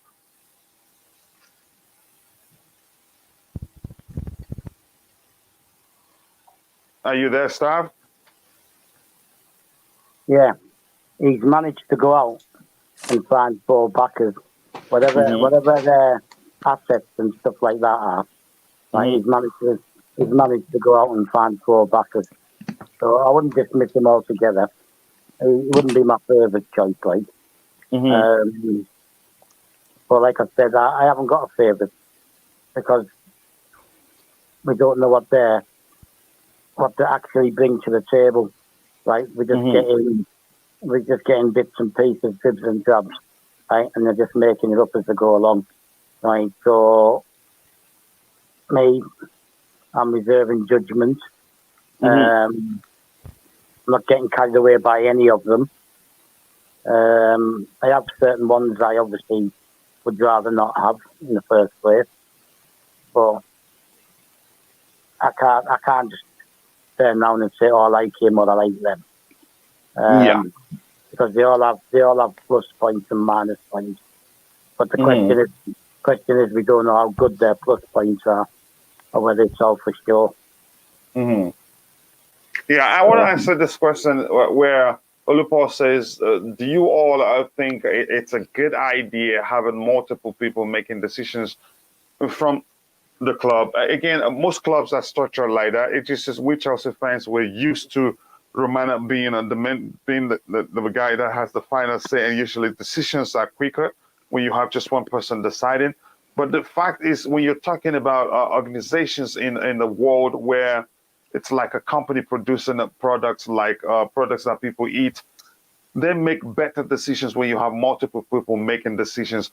But we're thinking when you talk about clubs where the decisions has to be quick, it has to be decisive, then having multiple people could lead. It depends on the structure, but like what Bobby Fairview has mentioned, you may have an executive and the owners won't even get the chance in terms of decision making. They stay far away so that the club can be run properly. But I'm concerned that if it's structured in a way that every owner has to participate in decision making in terms of how much is spent for building the stadium, how much is paid for a player, then we have a problem at hand. So I wouldn't be that much concerned given the fact what the point that Bobby Fairview raised. They will have an executive who makes the final decision. They will not have so much to in terms of decision making. So I'll go to Pierre. I said Pierre again. Pierre, maybe you will say your name the way you say it, but apologies if I mispronounced it. I'm going to ask you, what do you think about the makeup of the Nick Candy group? Are you concerned, or do you think it won't be an issue? Because the fact is, Sab, I heard what you said, but LSG did mention a great point. The pension group from Korea, they're worth 800 billion in assets, but not liquid cash. Go ahead. Go ahead, Pierre. I basically came on because obviously we're talking about Nick Candy. There was a statement. Obviously that's the viewpoint around the world may be that no one had ever heard of Nick Candy before. Certainly in the UK, that is not the case. His brother and himself are extremely famous in what they do. They're well known. They had a company called Candy and Candy. I think they split the two, but he's got a brother called Christian Candy, Nick Candy. They're into real estate, right? They're in real estate. They were responsible for number 1 Hyde Park, which is right near Harrods and Harvey Nichols, if they're putting a position in Knightsbridge in London. Each of those flats, it's a massive range of properties, and it's right near the Mandarin Hotel. Each of those flats, those penthouse flats in that particular complex, which sell for £140 million each. This is the sort of developments that both him and his brother are involved in. So in the UK, they are very well known. They split their businesses, because his brother's actually based in Monaco for tax purposes to avoid paying tax, and he's based in the UK. So his brother takes care of the more bigger, costlier projects, and he does most of the interior stuff. But they still work together as a brother partnership. So I'm just putting out there that he's not unknown, but that might be because he's not known around the world, but he's certainly known in the UK. Certainly know that he's a lifelong Chelsea supporter. So on that aspect, I would feel that regardless of the fact that he hasn't got as much money as other people putting bids in, his interest would be for the club. But of course, he's going to have to satisfy shareholders and various other people with the consortium that he's in. I'm not saying I'm supporting Nick Candy. I wouldn't be horrified if he got if he ticked all the boxes, because he is committed to rebuilding the ground. So that's a positive from that side. He wants to design a fantastic stadium, is what he wants. As he's involved in property development, he feels that the previous design that was being put forward was horrendous in his viewpoint, and that they could have done a lot better. So that's his area. My favourite, which I think Stav was trying to come up with, is Centricus. That's my preferred option. But Pierre, just to answer this question, and I think since you mentioned them, Stav wanted to talk about them, but I think he didn't remember then again. So, but I'd like us to talk about the Centricus group. They're a different group, right? Pierre, are you there? Yeah, no, it's a different group. It's 4 season ticket holders, and 2 of them come from the company. That's the one. That's the one. Stav talked about them. But Pierre, can you tell me? Do you think, deep down, believe, even though Nick Candy is a season ticket holder and long-term Chelsea fan, do you think his group is good for Chelsea Football Club? I don't think it's a bad. I don't think he would be bad. I just don't think he personally has the finance. He is relying on the Korean firms and backers for his bid. I mean, the same applies with the 4 in the Centricus, but at least it's contained mainly in their group. Centricus, as a company with 2 of the members of that 4-person consortium, they represent the bulk of it, and they've got quite a few assets, and certainly bigger assets than Nick Candy has. Thank you for answering that question. To me, I'm still concerned. Maybe I'm learning more and more why I shouldn't be concerned. But LSC made a very important point, which is they say assets. It's not liquid cash. That's also, so they still, like you mentioned, I don't think they have enough money, but that's irrelevant, like Stav have alluded to before. I'll come back to you again, Pierre, and it's nice to have you on the panel. I must say you're a very, very eloquent speaker, and you seem to know the Candy family very well. So that's very good. I don't think you can miss him over here, because he's married to Holly Valance, who's quite a well-known actress. I think she was on in the UK. Yeah, I mean, I think she's Australian. I think she was on one of the Australian soaps, but she's sort of model and actress. And singer. Okay. And singer, yeah. I've highlighted a very good input from Bobby. Fairview, we'll look at it.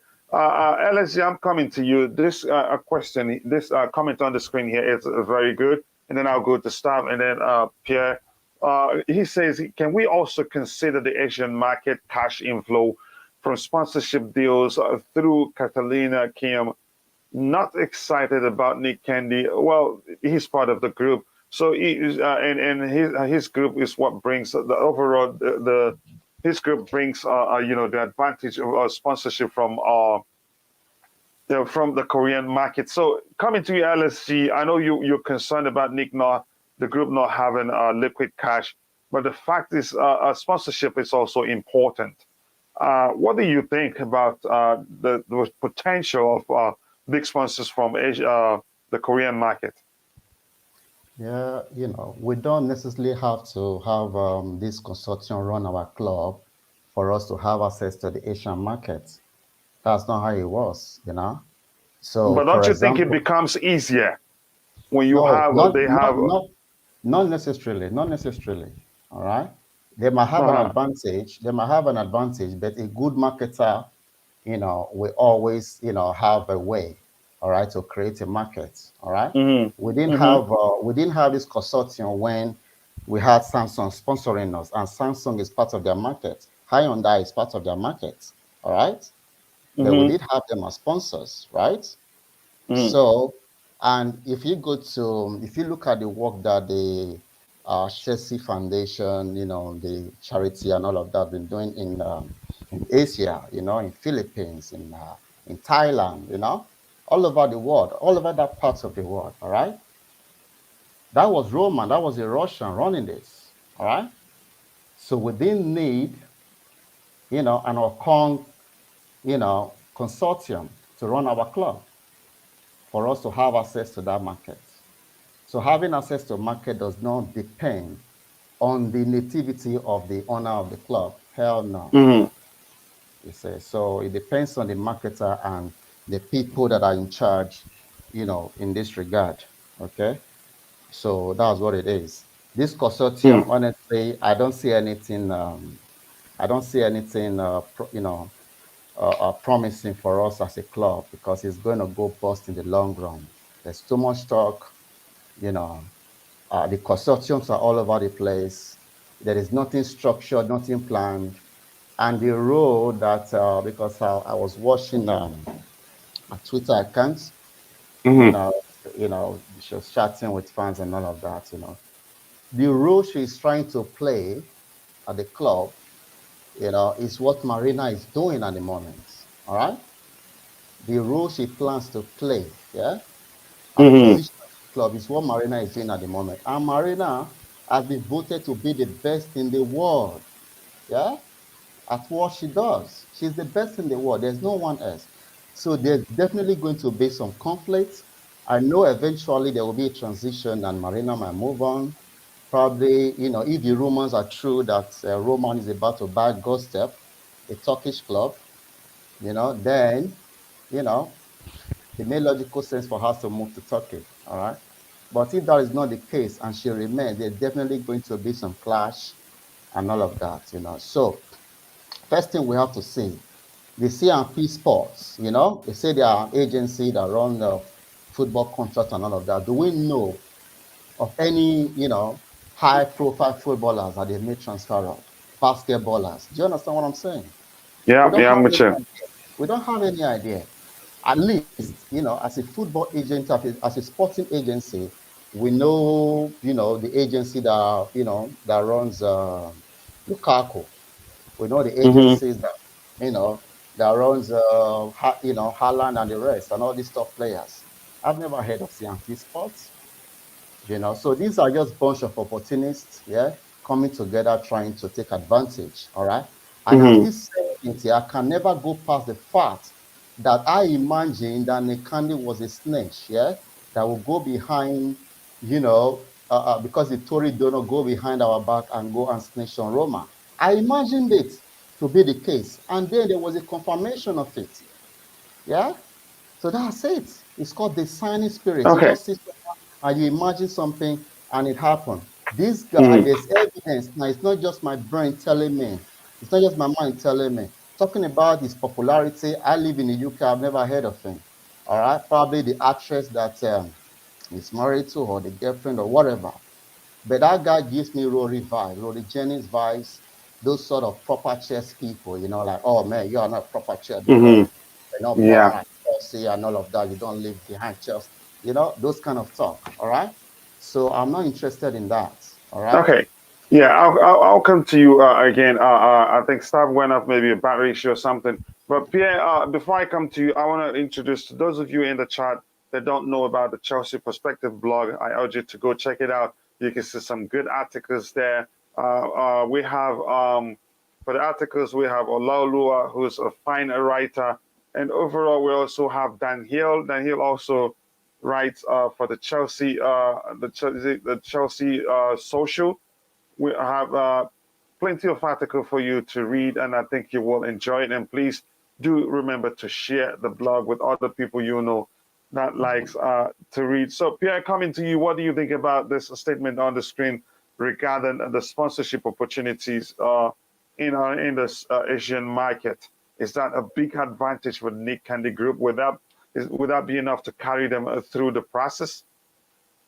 Don't think that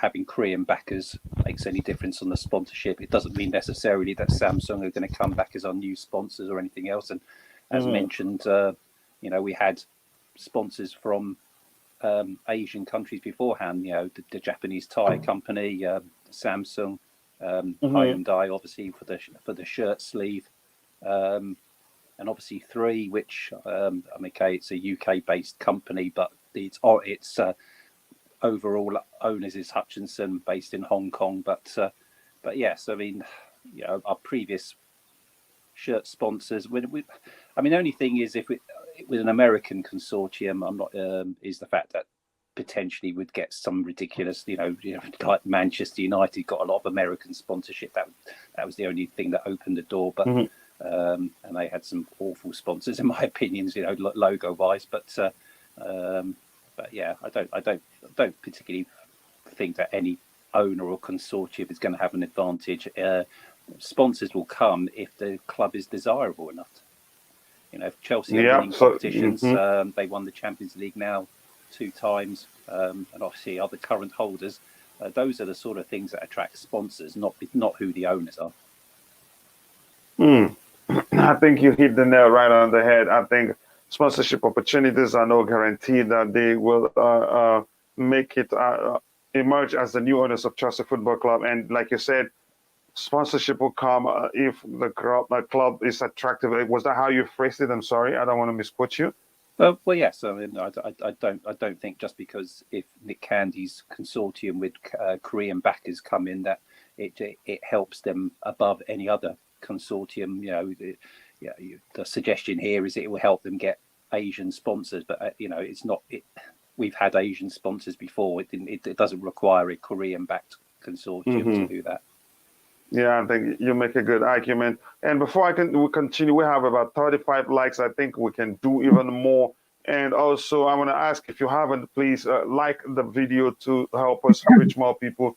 If you do that, Google algorithm will push it to more people. And also subscribe to the channel if you haven't. Right now, we have 950 subscribers, just 50 away to reach 1,000 subscribers. And that can happen today before we round off the show.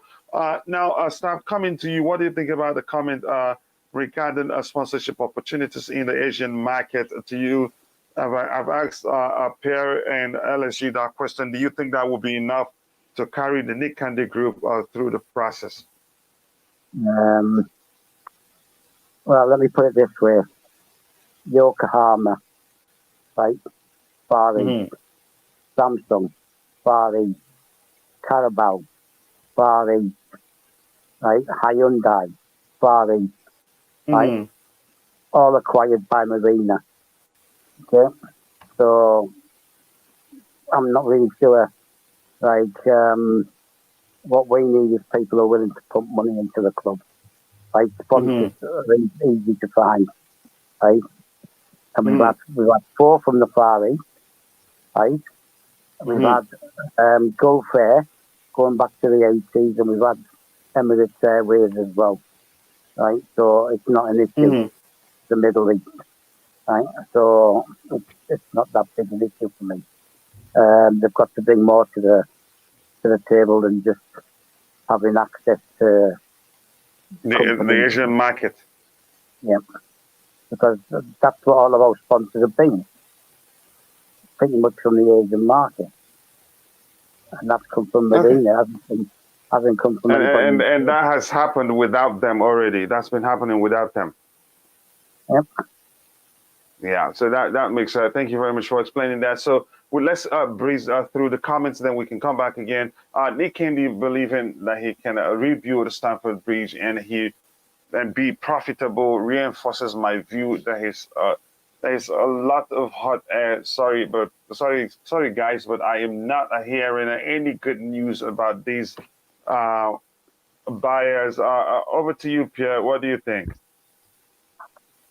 Well, I can, respect that view. But, obviously Nick Candy's involved in property, so, he has.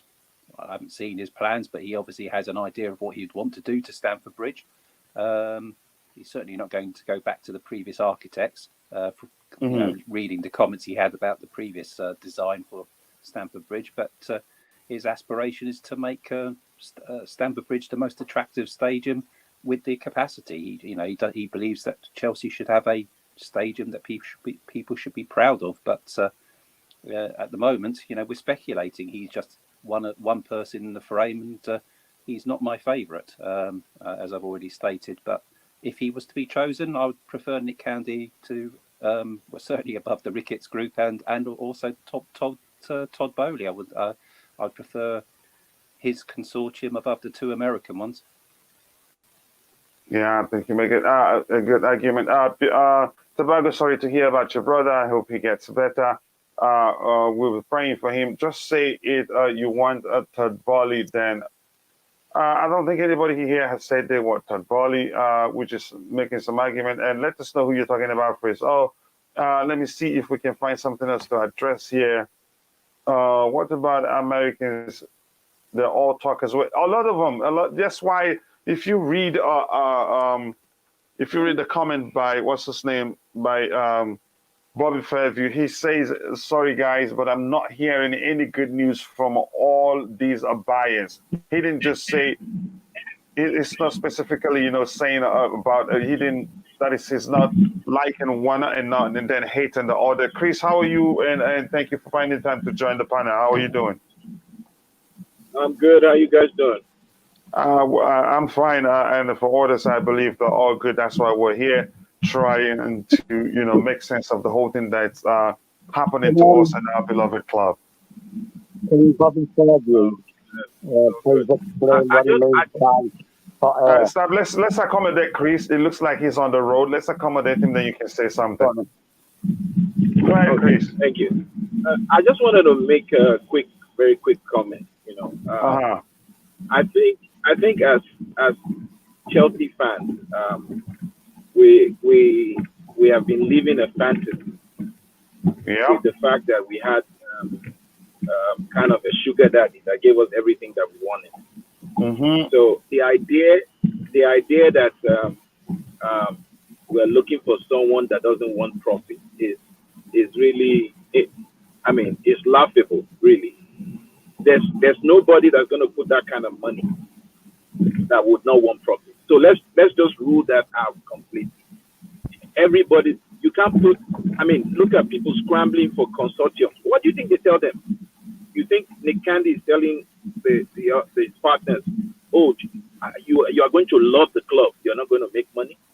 Mm-hmm. It's a numbers game. It's about money at the end of the day. So, and we should just forget about, I don't like this person. This group does this. Look, the fundamentals of running a club, as long as any buyer can do that, let's forget, because nobody's a saint. There's Abramovich himself is not a saint. There's nobody coming. Billionaires, I can tell you, a huge percentage of them got their money somehow through some shady means. But that should not be our focus. Let's just try and look, or rather, we hope that we get a group or someone that would, in terms of running the club, the fundamentals, the things, the fundamental of running a club, a successful club, they have it. That's what we should look at. All this petty stuff of, who really cares what each person wants? These people want to make money. That's what they want. Let's not deceive ourselves. That's what they want. Then, secondly, I think the other guy that said he lived in London really hit the nail on the head in terms of the points he put out. Look, Chelsea, as it is now, Chelsea is if we don't make the right decisions right now with how to run our club, because we've been living really a fantasy. Other clubs have been successful in managing their funds and all of that. We've had someone that is losing money but putting money in. Nobody does that. So let's nobody indeed does that. Yeah. Nobody does that. I mean, now anybody that's going to come is going to focus on managing our funds and how we run our club and making money. Let's not just deceive ourselves. So that's Yeah. basically what I wanted to say. Yeah. Yeah, I think great point, and it's good to have you on. That your input there. You mentioned something very important, and I want to let everybody know in the chat know that I'm highlighting comments. It does this. I haven't skipped your comments, but there are comments I want to get to immediately. Fraser says they only care about profit themselves. So someone saying Catalina is terrible idea is hypocritical. Yeah, well, again, they all want profit. Nobody was, like Chris just mentioned, nobody will spend that much money and not be looking for profit. And like he mentioned, we had a sugar daddy, and Declan said, why can't we just get another sugar daddy? Well, it's not that simple. Roman is very, very unique. I'm going to start with you, Stav, quickly before I go to Pierre and LSC. Stav, what do you think? Because he made a great point. We've been spoiled. That's the truth. We Chelsea fans, we have been really, really, really spoiled for quite some time. And again, I will repeat myself, something I already said, was it 2 days ago or so, about Chelsea fans when we were, going for, where we weren't sure if it was going to be Haaland, if it was going to be Lukaku, who else again, I don't remember. There are some content creators were openly saying, go for him. It's not my money after all. And that's very dangerous. We lived in an alternate universe, and now we have to learn to face the reality of which I don't think none of us are ready for. So, Stav, what you have to say about that, really, it's a huge issue, because most of the Chelsea fans, I have to be honest, most of the Chelsea fans are not ready to face a reality. We must say, Stav, what you have to say, because Chris made a great point. Well, you've been spoiled. Yeah. Sorry? I said, you supporters, since Roman came in, you've been spoiled. Yeah. First, right? Which is why we're more rational. Right? Don't mean that as an insult. Right? We've had to suffer. Right? We were going to the ground in the pouring rain, standing on concrete. Right? Watching us lose at home. Right? Like 4-0 to West Ham, 5-2 to Wimbledon, games like this. Right? Going away, watching us lose 7-0. Nottingham Forest, 7-2 Middlesbrough. We suffered, and we had to throw money into buckets, right, for legal fees, having already paid to get in. So we're more rational, right, about the whole issue. Everybody wants to make money. I'm pretty sure that when Roman first came in, he wanted to make money, right, when he first came in. Now, everything he did at the beginning was in loans. It was in loans, right? Hence the 1.5 billion, right? That was loans, and he put more in than the 1.5 billion, because a lot of it he took back as shares and became a shareholder as well, and that's how he got some of his money back, by becoming a shareholder, right? And I keep saying it and I keep repeating it. The 1.5 billion is a total investment, right? That he put into everything, ground, churning ground, consortium for the women and the kids. All this, you get discounts for women's football and academies and churning ground. So all that money was allowed to be spent, right? Because that's what he was spending it on. Plus, every owner is allowed to spend 30 million euros a year, like what they call debt management, right? That's going to change now. That's gone, right? So this is how Roman started off as a businessman, right? Yes, he wanted a football club in the Champions League, right? But I'm pretty certain at the very beginning he wanted to make money, right? But he was there often enough, fell in love with the club, and that's why he carried on doing what he was doing, right? This isn't going to happen with people in the Middle East or in the Far East, right? In Asia, all these places, right? Unless they're at the club most weeks. And don't forget, he was going down to meet the players in the training room. He was going down to the training ground, all this stuff. And he was part of the fabric, right? He was like, he became a supporter, right? But initially, when he first came in, he wanted to make money. And the point is, Stamford Bridge is prime real estate, right? So stop. Are you saying what's that comment? Where's that comment again? So okay, your follow. This is a follow up. That's a response to Chris's comment input. So you're saying we're wearing sport on under Roman? Yes. Like I said, we went 26 years without a trophy. We won, I think, we won 6 in the period before Roman came in, right? In like 6 or 7 years before that. So we were a cup team. We were winning cups. We weren't there in the process where we were pushing for league titles, right? And then in Champions League. When he bought the club, we qualified for the Champions League, but only the second time, right? We qualified the first time under Gianluca Vialli. Now, he totally turned this club on his head, and people are not coming in to spend 3 billion to buy it, spend 1 to 1.5 billion to develop it, right? Unless they think they can make money. So all this thing that the club's not viable, it can't make money at Stamford Bridge, and all this kind of stuff is a fallacy, right? All right. You can't make money with the stadium the way it is. Okay, the way it is, you're not going to make the kind of money you want to. But you develop it, and it's in an area near museums, tourist attractions. So you're going to attract tourists to the stadium as well. Who are going to want to go to a game, right? Yeah. Understood.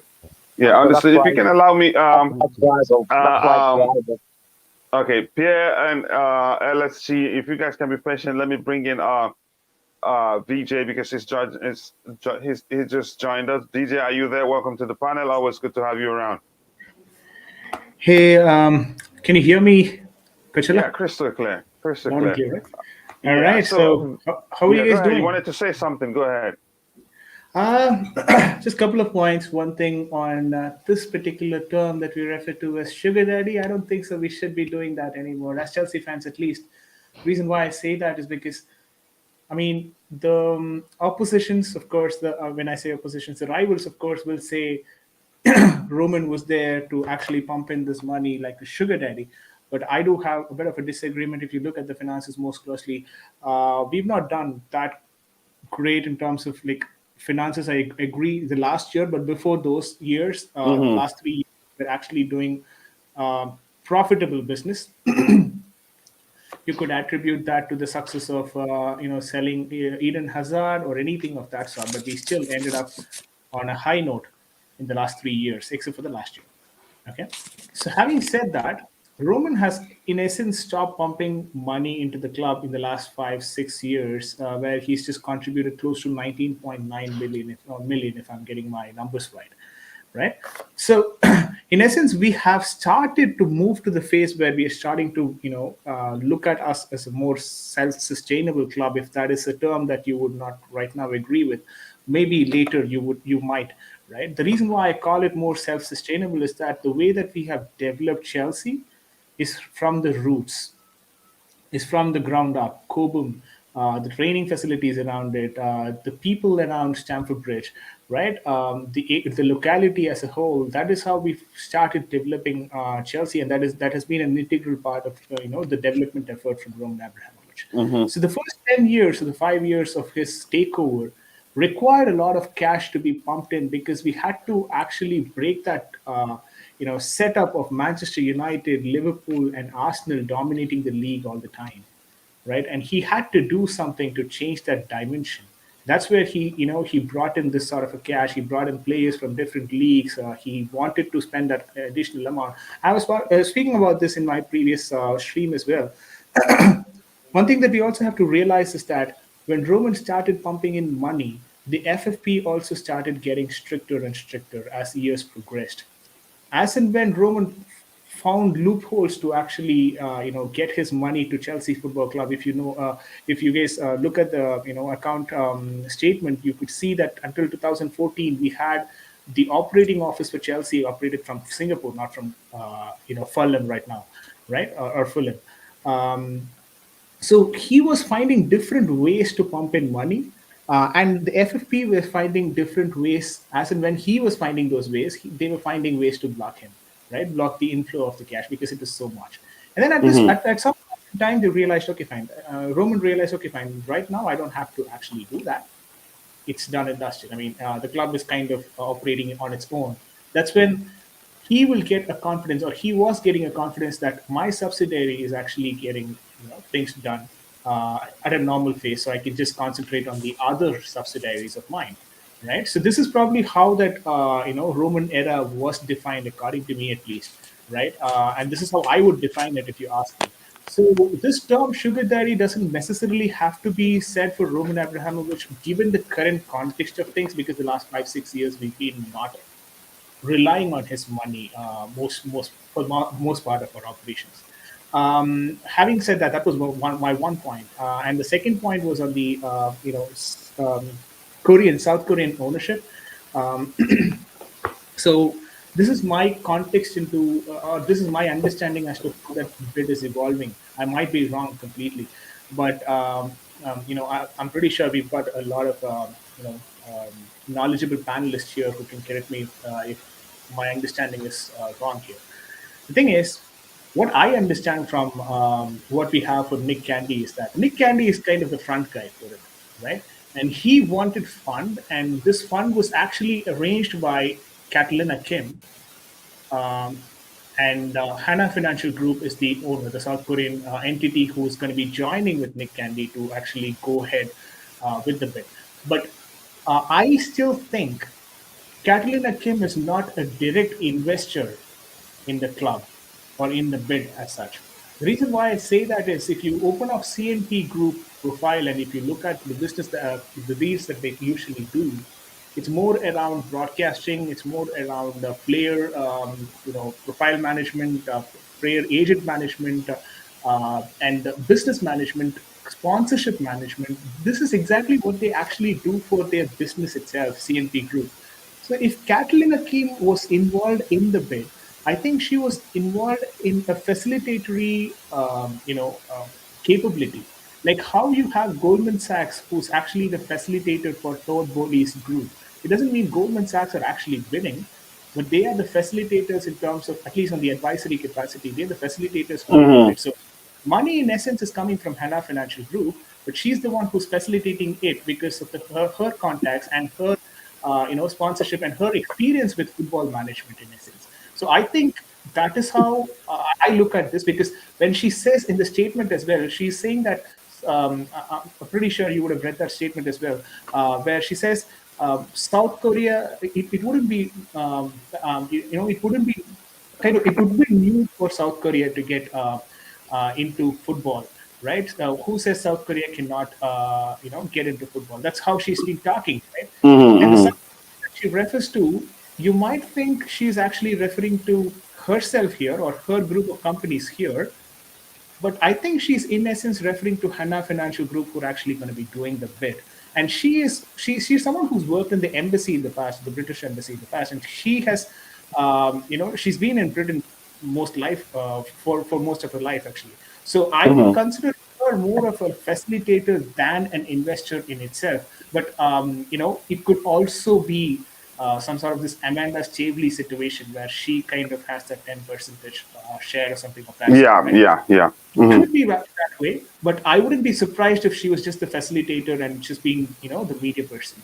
Yeah, I think you make a good argument there, and the fact is, nobody hates them. I think I want to highlight this question here or input here by Fraser. Oh, it says that's not that one. Nobody's calling her bad. He says here every new consortium want to make money. Why? Because of new TV deal next year, and the Premier League is biggest league in the world. Brand over 100 million fan worldwide. So it makes sense why it does really. So VJ, again, I want to thank you for that. That's why I always like to have you on the panel. You have a good understanding of the structure of the Nick Candy group. Fraser, are you gone? Oh, Pierre is there. Then I'll go Pierre LSE, and then I'll come to Star.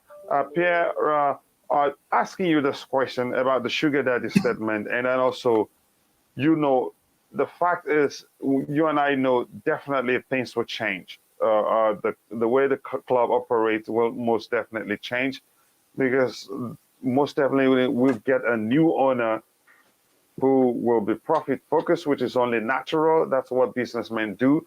Except if by any chance some mystery bidders that we don't know about emerges as a new owner, then maybe we'll get another sugar daddy, given the term they use. And like I've talked about, my point is a worse point really.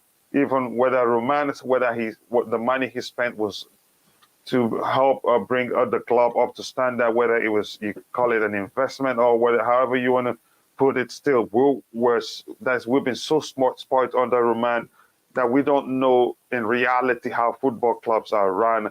So what do you think will happen when new owners come, when they come in and the fan starts to see, oh, things have changed. We can't just spend as much as we did under Roman. I think DJ had a fair point about the fact that we were operating under FFP rules and various, the amount of money when Roman came in, he was spending money. I can certainly remember the first season when he was buying one player after another. It seemed to be every single day in the paper there was another player. Damien Duff came in, Joe Cole came in, Frank Lampard was there before Roman Abramovich was there. So, the spending was all up front for a number of seasons, and then obviously restrictions came in. Yeah, some of the loopholes with the loan scheme was one of the ideas, to buy in, get in the young players and then loan them out. That was and then of course some of those players were sold to make money. But I'm probably more relaxed, same as Stav, because of the fact that my first really memory of Chelsea is back to 1970 as well. So I remember the Mears family running the club. I remember Ken Bates running the club. Certainly when Chelsea became a PLC, a company with shareholders, I bought shares in the club. So I bought shares because I wanted to have shares in Chelsea because I was a supporter. One of the things I do remember is Roman Abramovich had compulsory rights to buy my shares, and I sold at a loss. So that was. So I had to sell my shares to Roman Abramovich. I had no other choice. But and obviously his money that he was offering was less than I bought them for. But that's beside the point.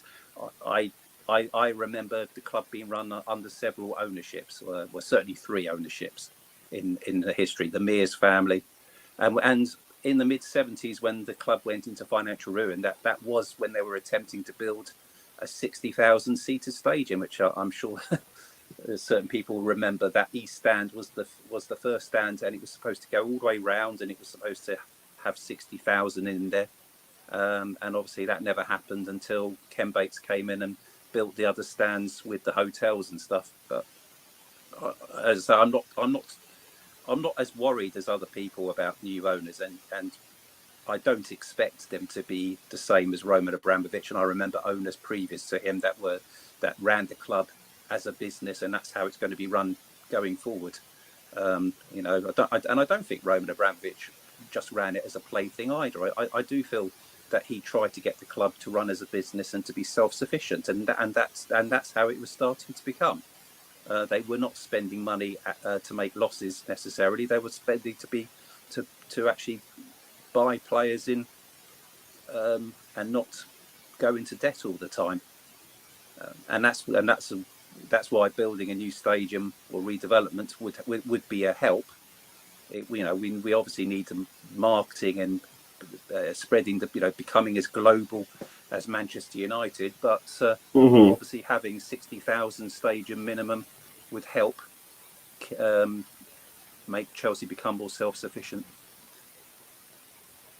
And I think you could argue he's achieved that, barring some unforeseen circumstances that led to the club losing some money this past year. And that's another great input And Pierre, I hope you always come around because I like having you on the panel. You're such an eloquent speaker and you know what you're talking about. So I appreciate that so much.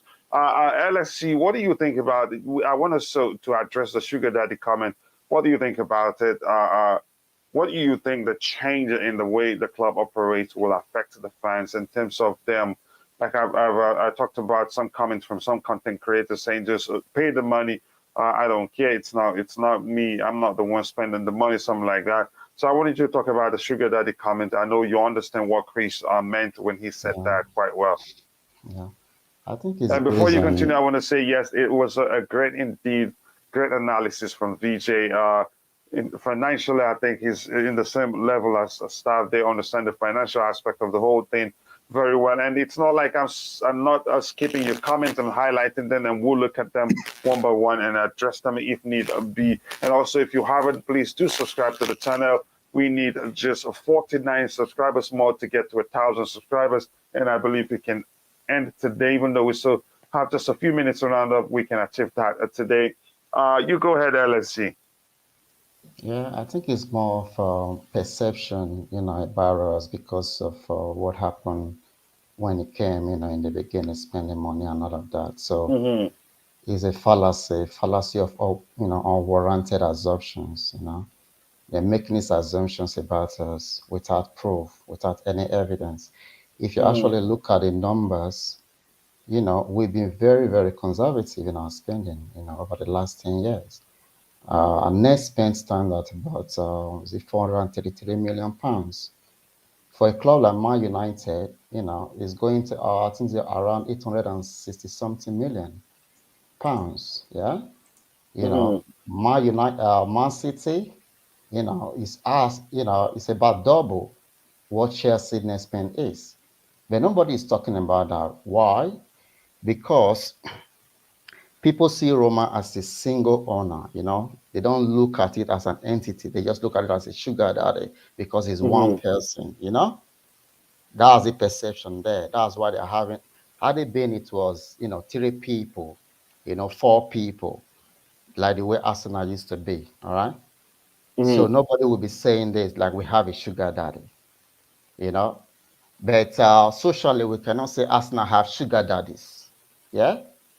Or Man United have sugar daddies, the Glazers. You Mm-hmm. see what I'm saying? If the Glazer was just one person, you know, and is making all this spending, then what are you going to say about that? All right. Mm-hmm. So $1.6 billion. Yeah. Mm-hmm. That's what Man United has spent over the last 10 years. But nobody's talking about that. And they've won nothing. You see, that we spend this money, we win. That's why they talk about it. Had it been since Roma came in and all this money spent, you know, nobody, the hate that we get every time, nobody will have this kind of energy for us. You see? So it's because we spend this money and we win. Nobody even think about our academy. They don't think about how much we sell our players for. They don't think about things like that. So let them continue with their assumptions. I know we're in a desperate situation now looking for a new owner, all right? Mm-hmm. And we have vultures around, looking around, looking for something to devour. We cannot say because we're in a desperate situation, then we just decide to accept anybody just because, oh, they are all in for money. No, they might all be in for money to a certain aspect, all right? But we also want to see success on the pitch. That's the most important part. And that was Thomas Yeah. Tuchel's response when he was asked about this. Is there any specific attribute you want the new owner to have? And he said, I quote, I hope they love to win. I hope they love winning. You see? So if you're going to make money, there has to be success on the pitch. All right? Success on the Yeah. pitch is very, very important for you to make money. All right? Or are you going to say, oh, we are going to remain on the top four? Come on now. We need success on the pitch, yeah, and off the pitch. All right. And we don't need someone that is going to, just loot the entire company just because they want to make money. No. And that's the more reason why the consortium that is aligning together, they should be as little as possible. Because when you have up to 12 different partners in a single consortium, Mm-hmm. there's definitely going to be problem. And if care is not taken in the long run, we are going to start seeing people pulling out, because the arrangement may not be favorable to them. You see what I'm saying? Mm-hmm. Mm-hmm. We Mm-hmm. start seeing their Yeah. decisions be undermined in the boardroom. Just Yeah. imagine they want to make a decision, so they have to call a board meeting. With the way it is Yeah. now, Yeah. everything We've talked about that. Why? That's when Bobby Purvey say you can appoint a champ or a director or something like that. But yeah, I like your that's you've explained why it's important for the consortiums not to have too many people on their board because it creates a problem. Before you make a decision, you call a board meeting. Again, it depends on how that organization is structured. But for a football team, I don't think it makes sense. So thank you for that again, LSC. Before we continue, I want to say big up to our couch critic, Dennis, a great channel. If you haven't, go check it out and subscribe to the channel. The man is a football analytical machine just as our VJ is. So I want you to go check out his channel if you get the opportunity. And again, this is just Viola saying that's true, but I think he's replying to something that's just exchanging pleasantries. Big up, Couch, yes. And Bobby Fairview says, I got it right on the recap. We can punish the kids for the sins of the father. As a matter of fact, they will probably be very keen to please the fans now. Bobby Smoky Signal got it right. Yeah, but I hope but if they make it to the final phase, it's a big problem. Let alone if they emerge the winner. So I don't want that issue. If you ask me, this is VJ's contributions here. Contribution. He says, but that is something I'd still classify that total money as an accumulation over a period of 20 years. Hence, I wouldn't consider him a sugar daddy now, but he sure was once. Yeah, that's the truth. And Uchiha says, if Marina leaves, let her hope not. Who do you think should get the job? I am not sure. Nobody comes to mind for me. Staff, do you have a response to that answer to that question there? It looks like we don't have staff here. Okay, let me see. Pierre, do you have a response to this comment here on the screen? I wouldn't know necessarily who Nick Candy would appoint, unless it's the woman that's Kim, if she's going to be part of his. She certainly hasn't got the experience to do the same job as Marina, but then Marina wasn't experienced in that role when she went in. But a lot of the consortiums have come up front and said they would want Marina to stay, but I can't say that all the consortiums have said that. Yeah, they have to continue the Abramovich approach. Sure, was spending a lot of money, but in the end of the day, he doubled his money. Bought Chelsea, invested 1.5 billion. I'm not sure how he doubled his money there. Maybe there's something I'm missing, but the fact remains, nobody that will come in that will continue with the approach of Roman Abramovich. They just have to build on the successes achieved one way or the other. Well, he's certainly not doubling his money because he's not getting any of it. He bought the club for 140 million. And Stab, I'm not seeing you here. Sorry, I didn't even know when you went out. I'm sorry, I didn't mean to cut you up here. So Stab, send again and that works. Okay, there you go. Go ahead, Pierre. You were saying something. Well, when he bought Chelsea Football Club from Ken Bates and then bought the shares from all the shareholders from the Public Limit Committee to be the sole owner, he paid 140 million pounds for the club. Obviously, yes, he's provided money in the case of loans and but he's done a lot with that money. He bought the ground at Cobham because obviously the training facilities were really poor in comparison to other clubs. He bought the Kingstonian ground, Kings Meadow, which was the Kingstonian home, and Wimbledon shared for a while for the women's football team. So he spent a lot of money, which makes up that 1.5 billion. But the 3 billion that's been suggested for the club is estimated value. It's not what he put, it's not what he bought the club for. And he's not going to see that because under the sanctions, the sale, none of the proceeds goes to Roman Abramovich. So he hasn't doubled his money. Yeah, he hasn't doubled his money, indeed, if you ask me. Because look, I don't want to go into whether it's a loss or whether it's an investment, so I don't start a fight with the staff because I'm not going to win. Coming to you, VJ, before I go to LSG and stuff. This comment on the screen says Abramovich didn't double his money. UK government a cash grab at this point, but yes, Roman grew the value of his initial investment over 19 years. What do you think, VJ? To be honest, I don't have the entire crux of the 19 years account statement for me to verify right now. But then I would say, considering the inflation into account as well, he would have probably done a profitable amount of business in this particular context. So I wouldn't be surprised if that was a profit for him, if Chelsea was a profitable investment for him. But would it? If you also take into account the inflation, would it? I mean, was it the right way to do it? I mean, right investment, return on investment? I'm not so sure about that. That's where I have a bit of a concern because over a period of 20 years, if you also value the inflation, I'm not sure if his ROI was as high as he would have anticipated when he bought the club because he had to do a lot. I think Chelsea was more of a romantic move for Roman, if I can put it that way, than you could say a business move in a sense because he wanted to own an asset here, which people respect, and that would be considered, where he would also be considered more respectful in the society in the UK as a whole. So I think that was the intention behind it. So I wouldn't really classify that too much, onto the financial side of it because in essence it was not a financial move at all for Roman to buy the club.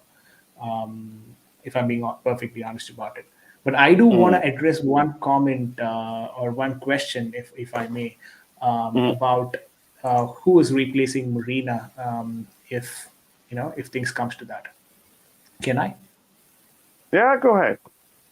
Okay, so my first problem with respect to a consortium structure in itself is that the entire organization is going to be changed. The top level hierarchy that we currently have is something that is aligning with a single person ownership, right? And the way that it is structured, the board is structured, is based on that single person, right? And this is how historically Chelsea have been operating as well. But going forward, if you're moving to that consortium method of operations, the first thing that they would probably be doing is if there are 3 people on the board or 3 people in the consortium, and if there are 6 directors on the board, this is how it is going to be. 2 members will be part of one consortium, the other 2 for the other, the other 2 for the other, right? So they have equal representation in the business decisions that they make at the board level. That is how they're going to be actually, probably structuring the board in itself. If they're doing that, I don't see a way where Marina can stay, maybe on an advisory capacity for the next 6 months to advocate the transition, so that it is more smoother and it doesn't have any impact on the club immediately. Maybe that is something that can happen. If that happens, she would more be on the advisory capacity rather than the decision making capacity. So I can see that happening, but otherwise I'm not really sure if Marina has an option to stay here.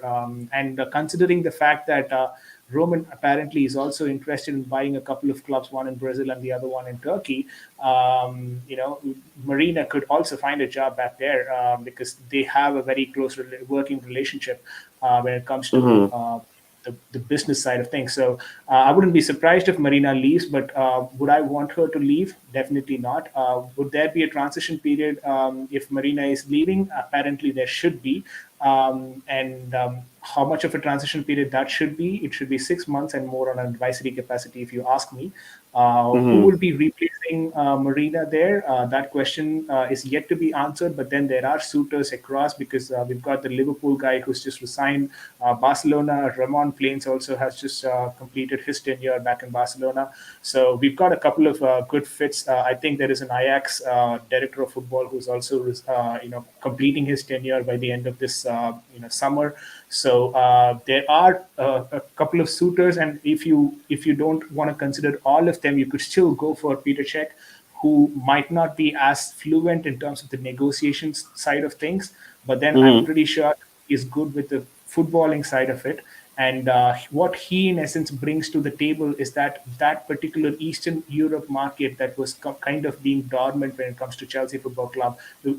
If you look at West Ham United, Souček, Koupal, all of these guys from the Eastern European countries who are playing brilliantly, but at the same time at very lower wages than any of the English players or any of the Western European players who are playing in the squad. Gives a competitive advantage for West Ham United, because the West Ham United ownership is from Eastern Europe, side of things.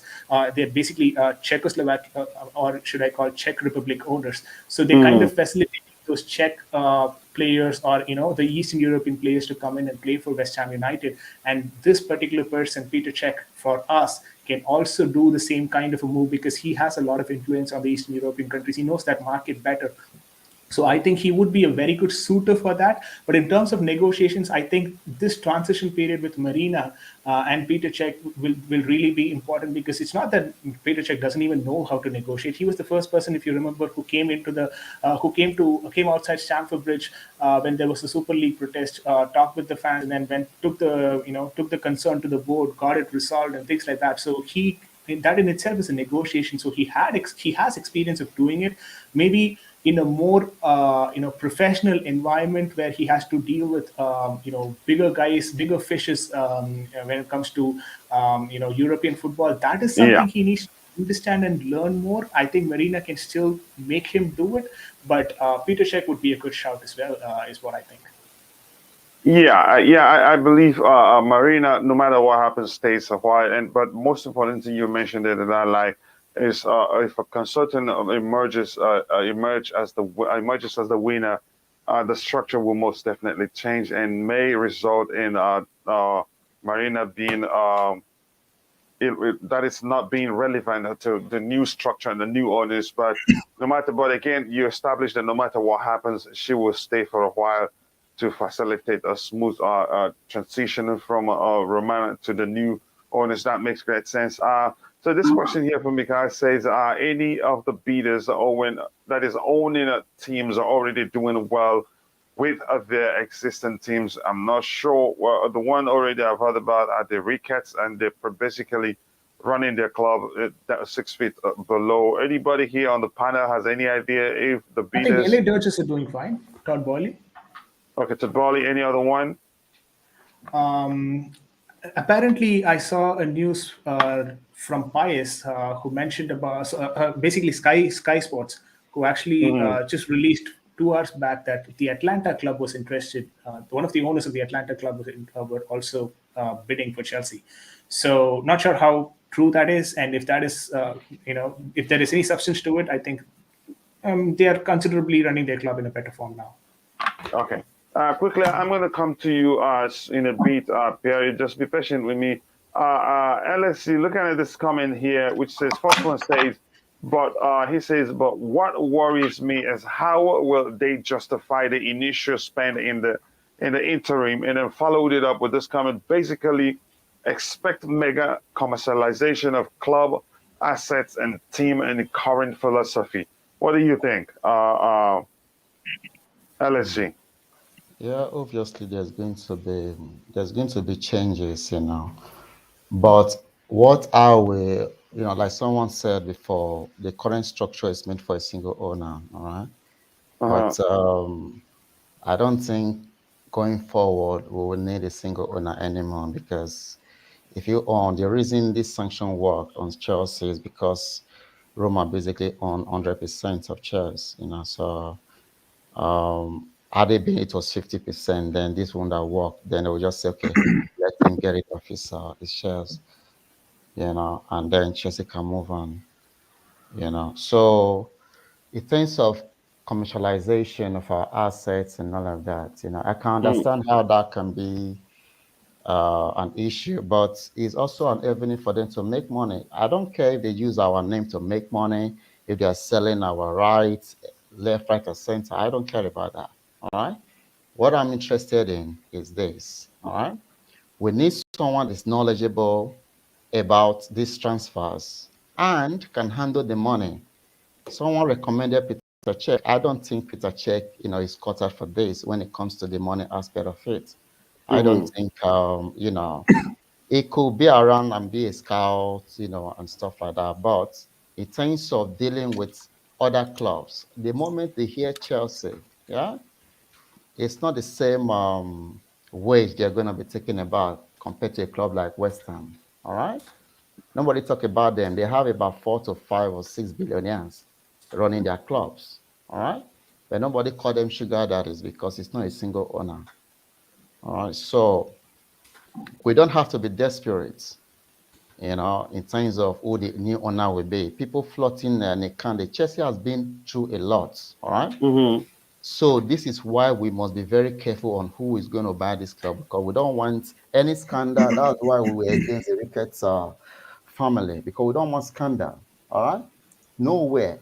So once the era of Roman, Mm-hmm. go Mm-hmm. away peacefully, and then we can have a new era where we can manage our public image properly, in a better Mm-hmm. light, instead of having this negative insult thrown at us all the time. Okay. So that was one thing. All right. I was going through these projects and all of that that he's done in the past. Yeah. And I realized that this geezer has been somebody brought a lawsuit of 132 million pounds against him. All right. So Mm-hmm. this issue is still hanging around him somewhere because of some dodgy property business. You see, so just imagine, yeah. That just highlights the fact that none of these bidders are perfect. They're all humans after all, You and see we'll what I'm have saying? some. You see what Yeah. I'm saying? Yeah. So Mm-hmm. now, on the Daily Mail edition of this story, all right? So a lot Mm-hmm. of issues came out that I can't even imagine or you want to talk about, all right?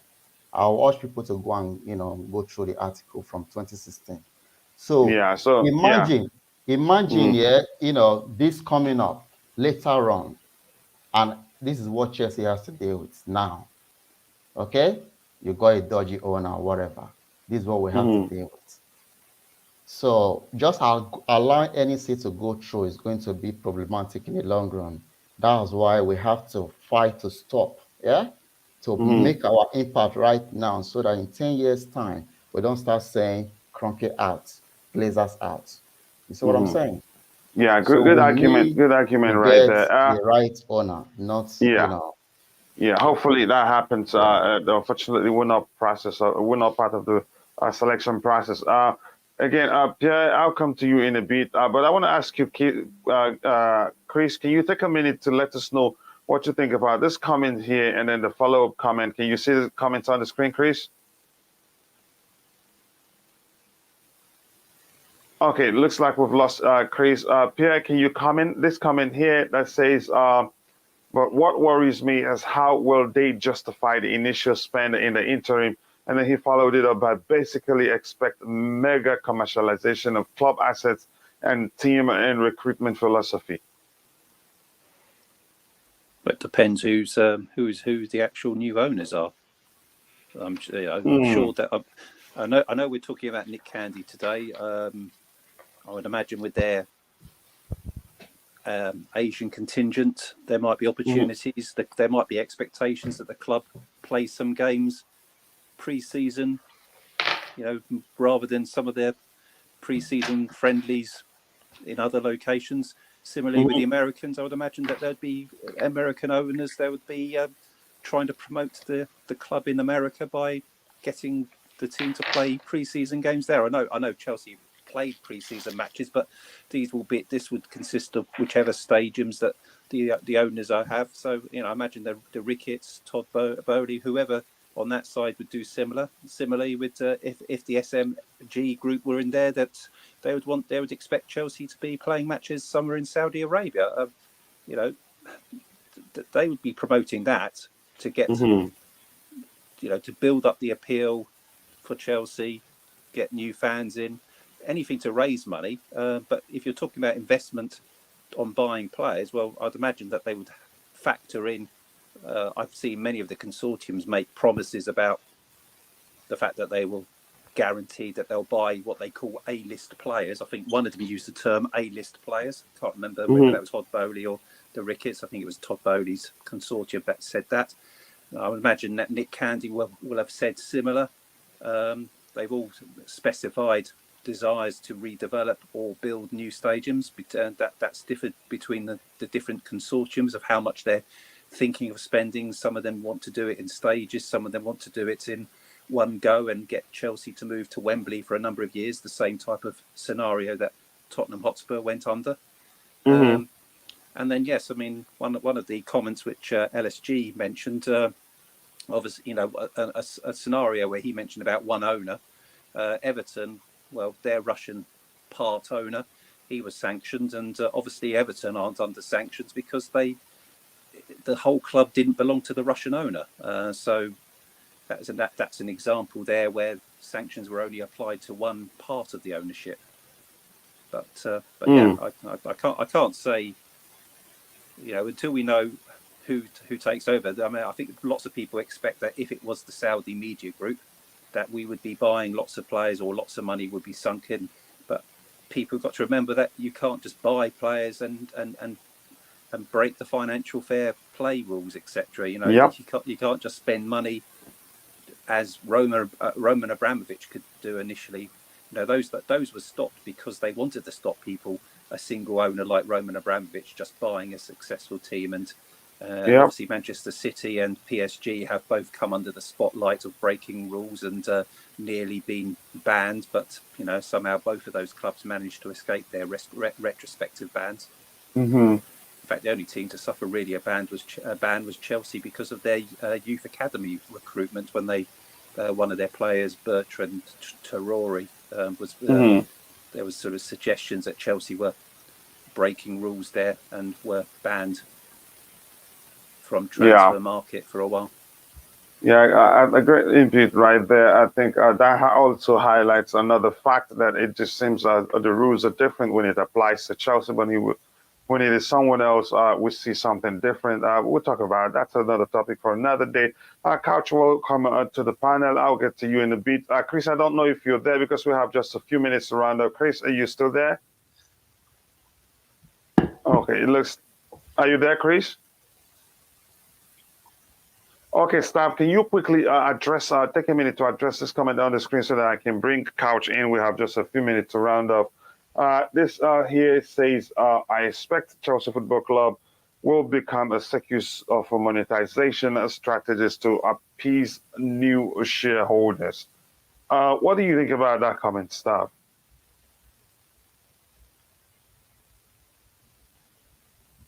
Staff, sorry, I didn't know you were outside. Can you hear me? What do you think about that comment? Well, I've only been outside for the last half hour. Anyway. I was looking at it and I didn't even know you and Chris were out. But quickly, we have a few minutes to round up. So I was talking about this comment here when Mikhail says, I expect the Chelsea Football Club to become a circus of monetization strategies to appease new shareholders. What do you think? I haven't got an opinion. As soon as Couch is new to the channel, let him have a word. Sorry? I said, that's Couch is new, let him have his say. Okay, Couch, I'll start with you. Thank you very much, staff, for saying that. Couch, how you doing, brother? Welcome to the panel. Yo, fellas. Big up to the panel. Haven't seen you guys in a minute. I've been busy with work, but I'm glad to be here and speak to you guys. But I really just wanted to comment on just the overall ownership. I don't really have a preference for who comes in because I know that anyone that's trying to buy this club right now has two objectives that have to be achieved if they want to make this a moneymaker, and that's building a stadium, number one, and making this club self-sustainable. So for me, if you're coming in to buy this club, that has to be your number one and number two objectives. Otherwise, you're basically just sinking money into a club that is unsustainable right now, you know. And of course, we're talking about remaining competitive and winning trophies and stuff like that. Yes, that is also part of the mandate. But I think the first objective is you have to build a stadium. You have to expand Stamford Bridge. You have to work with the CPO. So all of these things that have to happen in order for us to maintain our standing in Europe are the most important aspects of ownership. I do take the morality and the ethics, and I think somebody, I don't know his name, but he was talking about like the image, the club image, and how important it is to uphold a good club image and move in a positive direction. And I agree with that 100%. I think that's very, very important going forward. We don't want anyone that has like a negative baggage coming in, because it's just going to be, the same sort of tire fire that we're experiencing right now. They won't let up. Teams, the clubs, the journalists, they just don't like us. So if you give them any nugget to feed off of right now, it's not gonna bode well. So I think it's a great idea to find ownership that have been vetted correctly, which is why I'm also not so concerned about the process taking a little bit longer than, everyone's, up in arms about it. No, it's supposed to be happening today. It's not happening.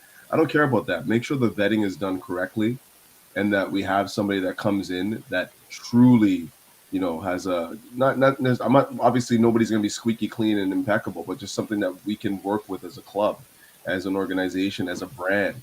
So yeah, those are the two things that I wanted to bring to the fore. You make a good argument. It's important that we don't get an owner that in the near future we still find ourselves in a similar situation, struggling to survive. I think it makes sense that they vet them properly. Right. And like you said, none of them will be squeaky clean. They will find something, but at least let it be something that will not cause us problems in the future if they find one in any of them. So, Couch, I appreciate you finding time to join us here. I think that's a great input. Yeah, it doesn't matter who, but please let the person be clean. We don't want any more stories. Stav, do you have anything to say with this comment I highlighted on the screen for you? No, nothing. Sorry? Nothing. Okay, you said nothing? Yeah, there's nothing. What, oh, okay, no problem. Okay. Everything. I did not hear what you say. I said I haven't got anything to say regarding that, because until we know who the new owners are, it's a pointless conversation. What I will do is ask a question. Okay? Right? When Newcastle's Saudi Arabian owners bought Newcastle for 400 million, then when he spent 100 million on players, which is $500 million, is that a debt? I'm not sure. I don't know how these things work. Pierre, do you have any answer to Stav's question? It's not a debt. It's an investment. When let me see if Pierre differs. Pierre, did you hear the question? Do you have any answer to it? I think basically Stav is talking about the 1.5 billion that Roman Abramovich spent. Has that spent, Bobby Fairview is referring to as a loss.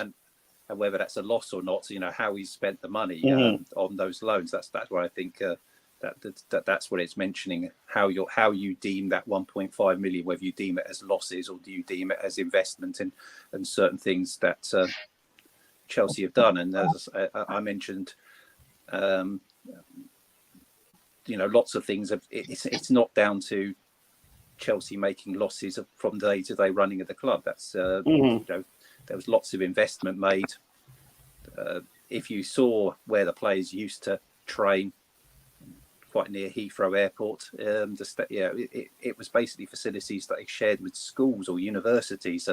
The vision to actually buy a proper grounds around the Cobham area to build the training academy and various other things, or the training facilities, which has the academy, the first team, and all the other teams for Chelsea, with all those pitches, etc. There was lots of investment. It wasn't all down to the fact that the club was running at a loss. Yeah, I think you perfectly stopped. Did that answer your question? It wasn't a question. I was being sarcastic and making a point. I know also. So I wanted somebody else that differs, so we can better understand the. the when context. Pep Go ahead. Guardiola spent 740 million on players in 3 seasons, was that a debt? When Roman took Chelsea over, right, we had an aging team, right, and we bought, I think, 13 players, 11 there and then Petr Cech and Robin were bought in the January window, right? Jose Mourinho didn't sign those two, right? So, and then we got rid of 14 players, right? So we restructured the whole squad so that we could compete in Europe and compete for the title. And he was right. We went and won the title. The income from winning the title, right, then offset some of the expenditure, right? Just because he spent 1.5 billion in 19 years, right, doesn't make it a debt. It doesn't make the club insolvent or whatever you want to call it, right? Yeah. Because right, we bought Eden Hazard for 40 million. We sold him for 160 million. We got Morata and we got Costa and we got the money back from them two that we paid.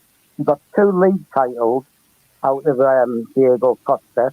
Winning the 2 league titles got an income, right, from prize money and TV money.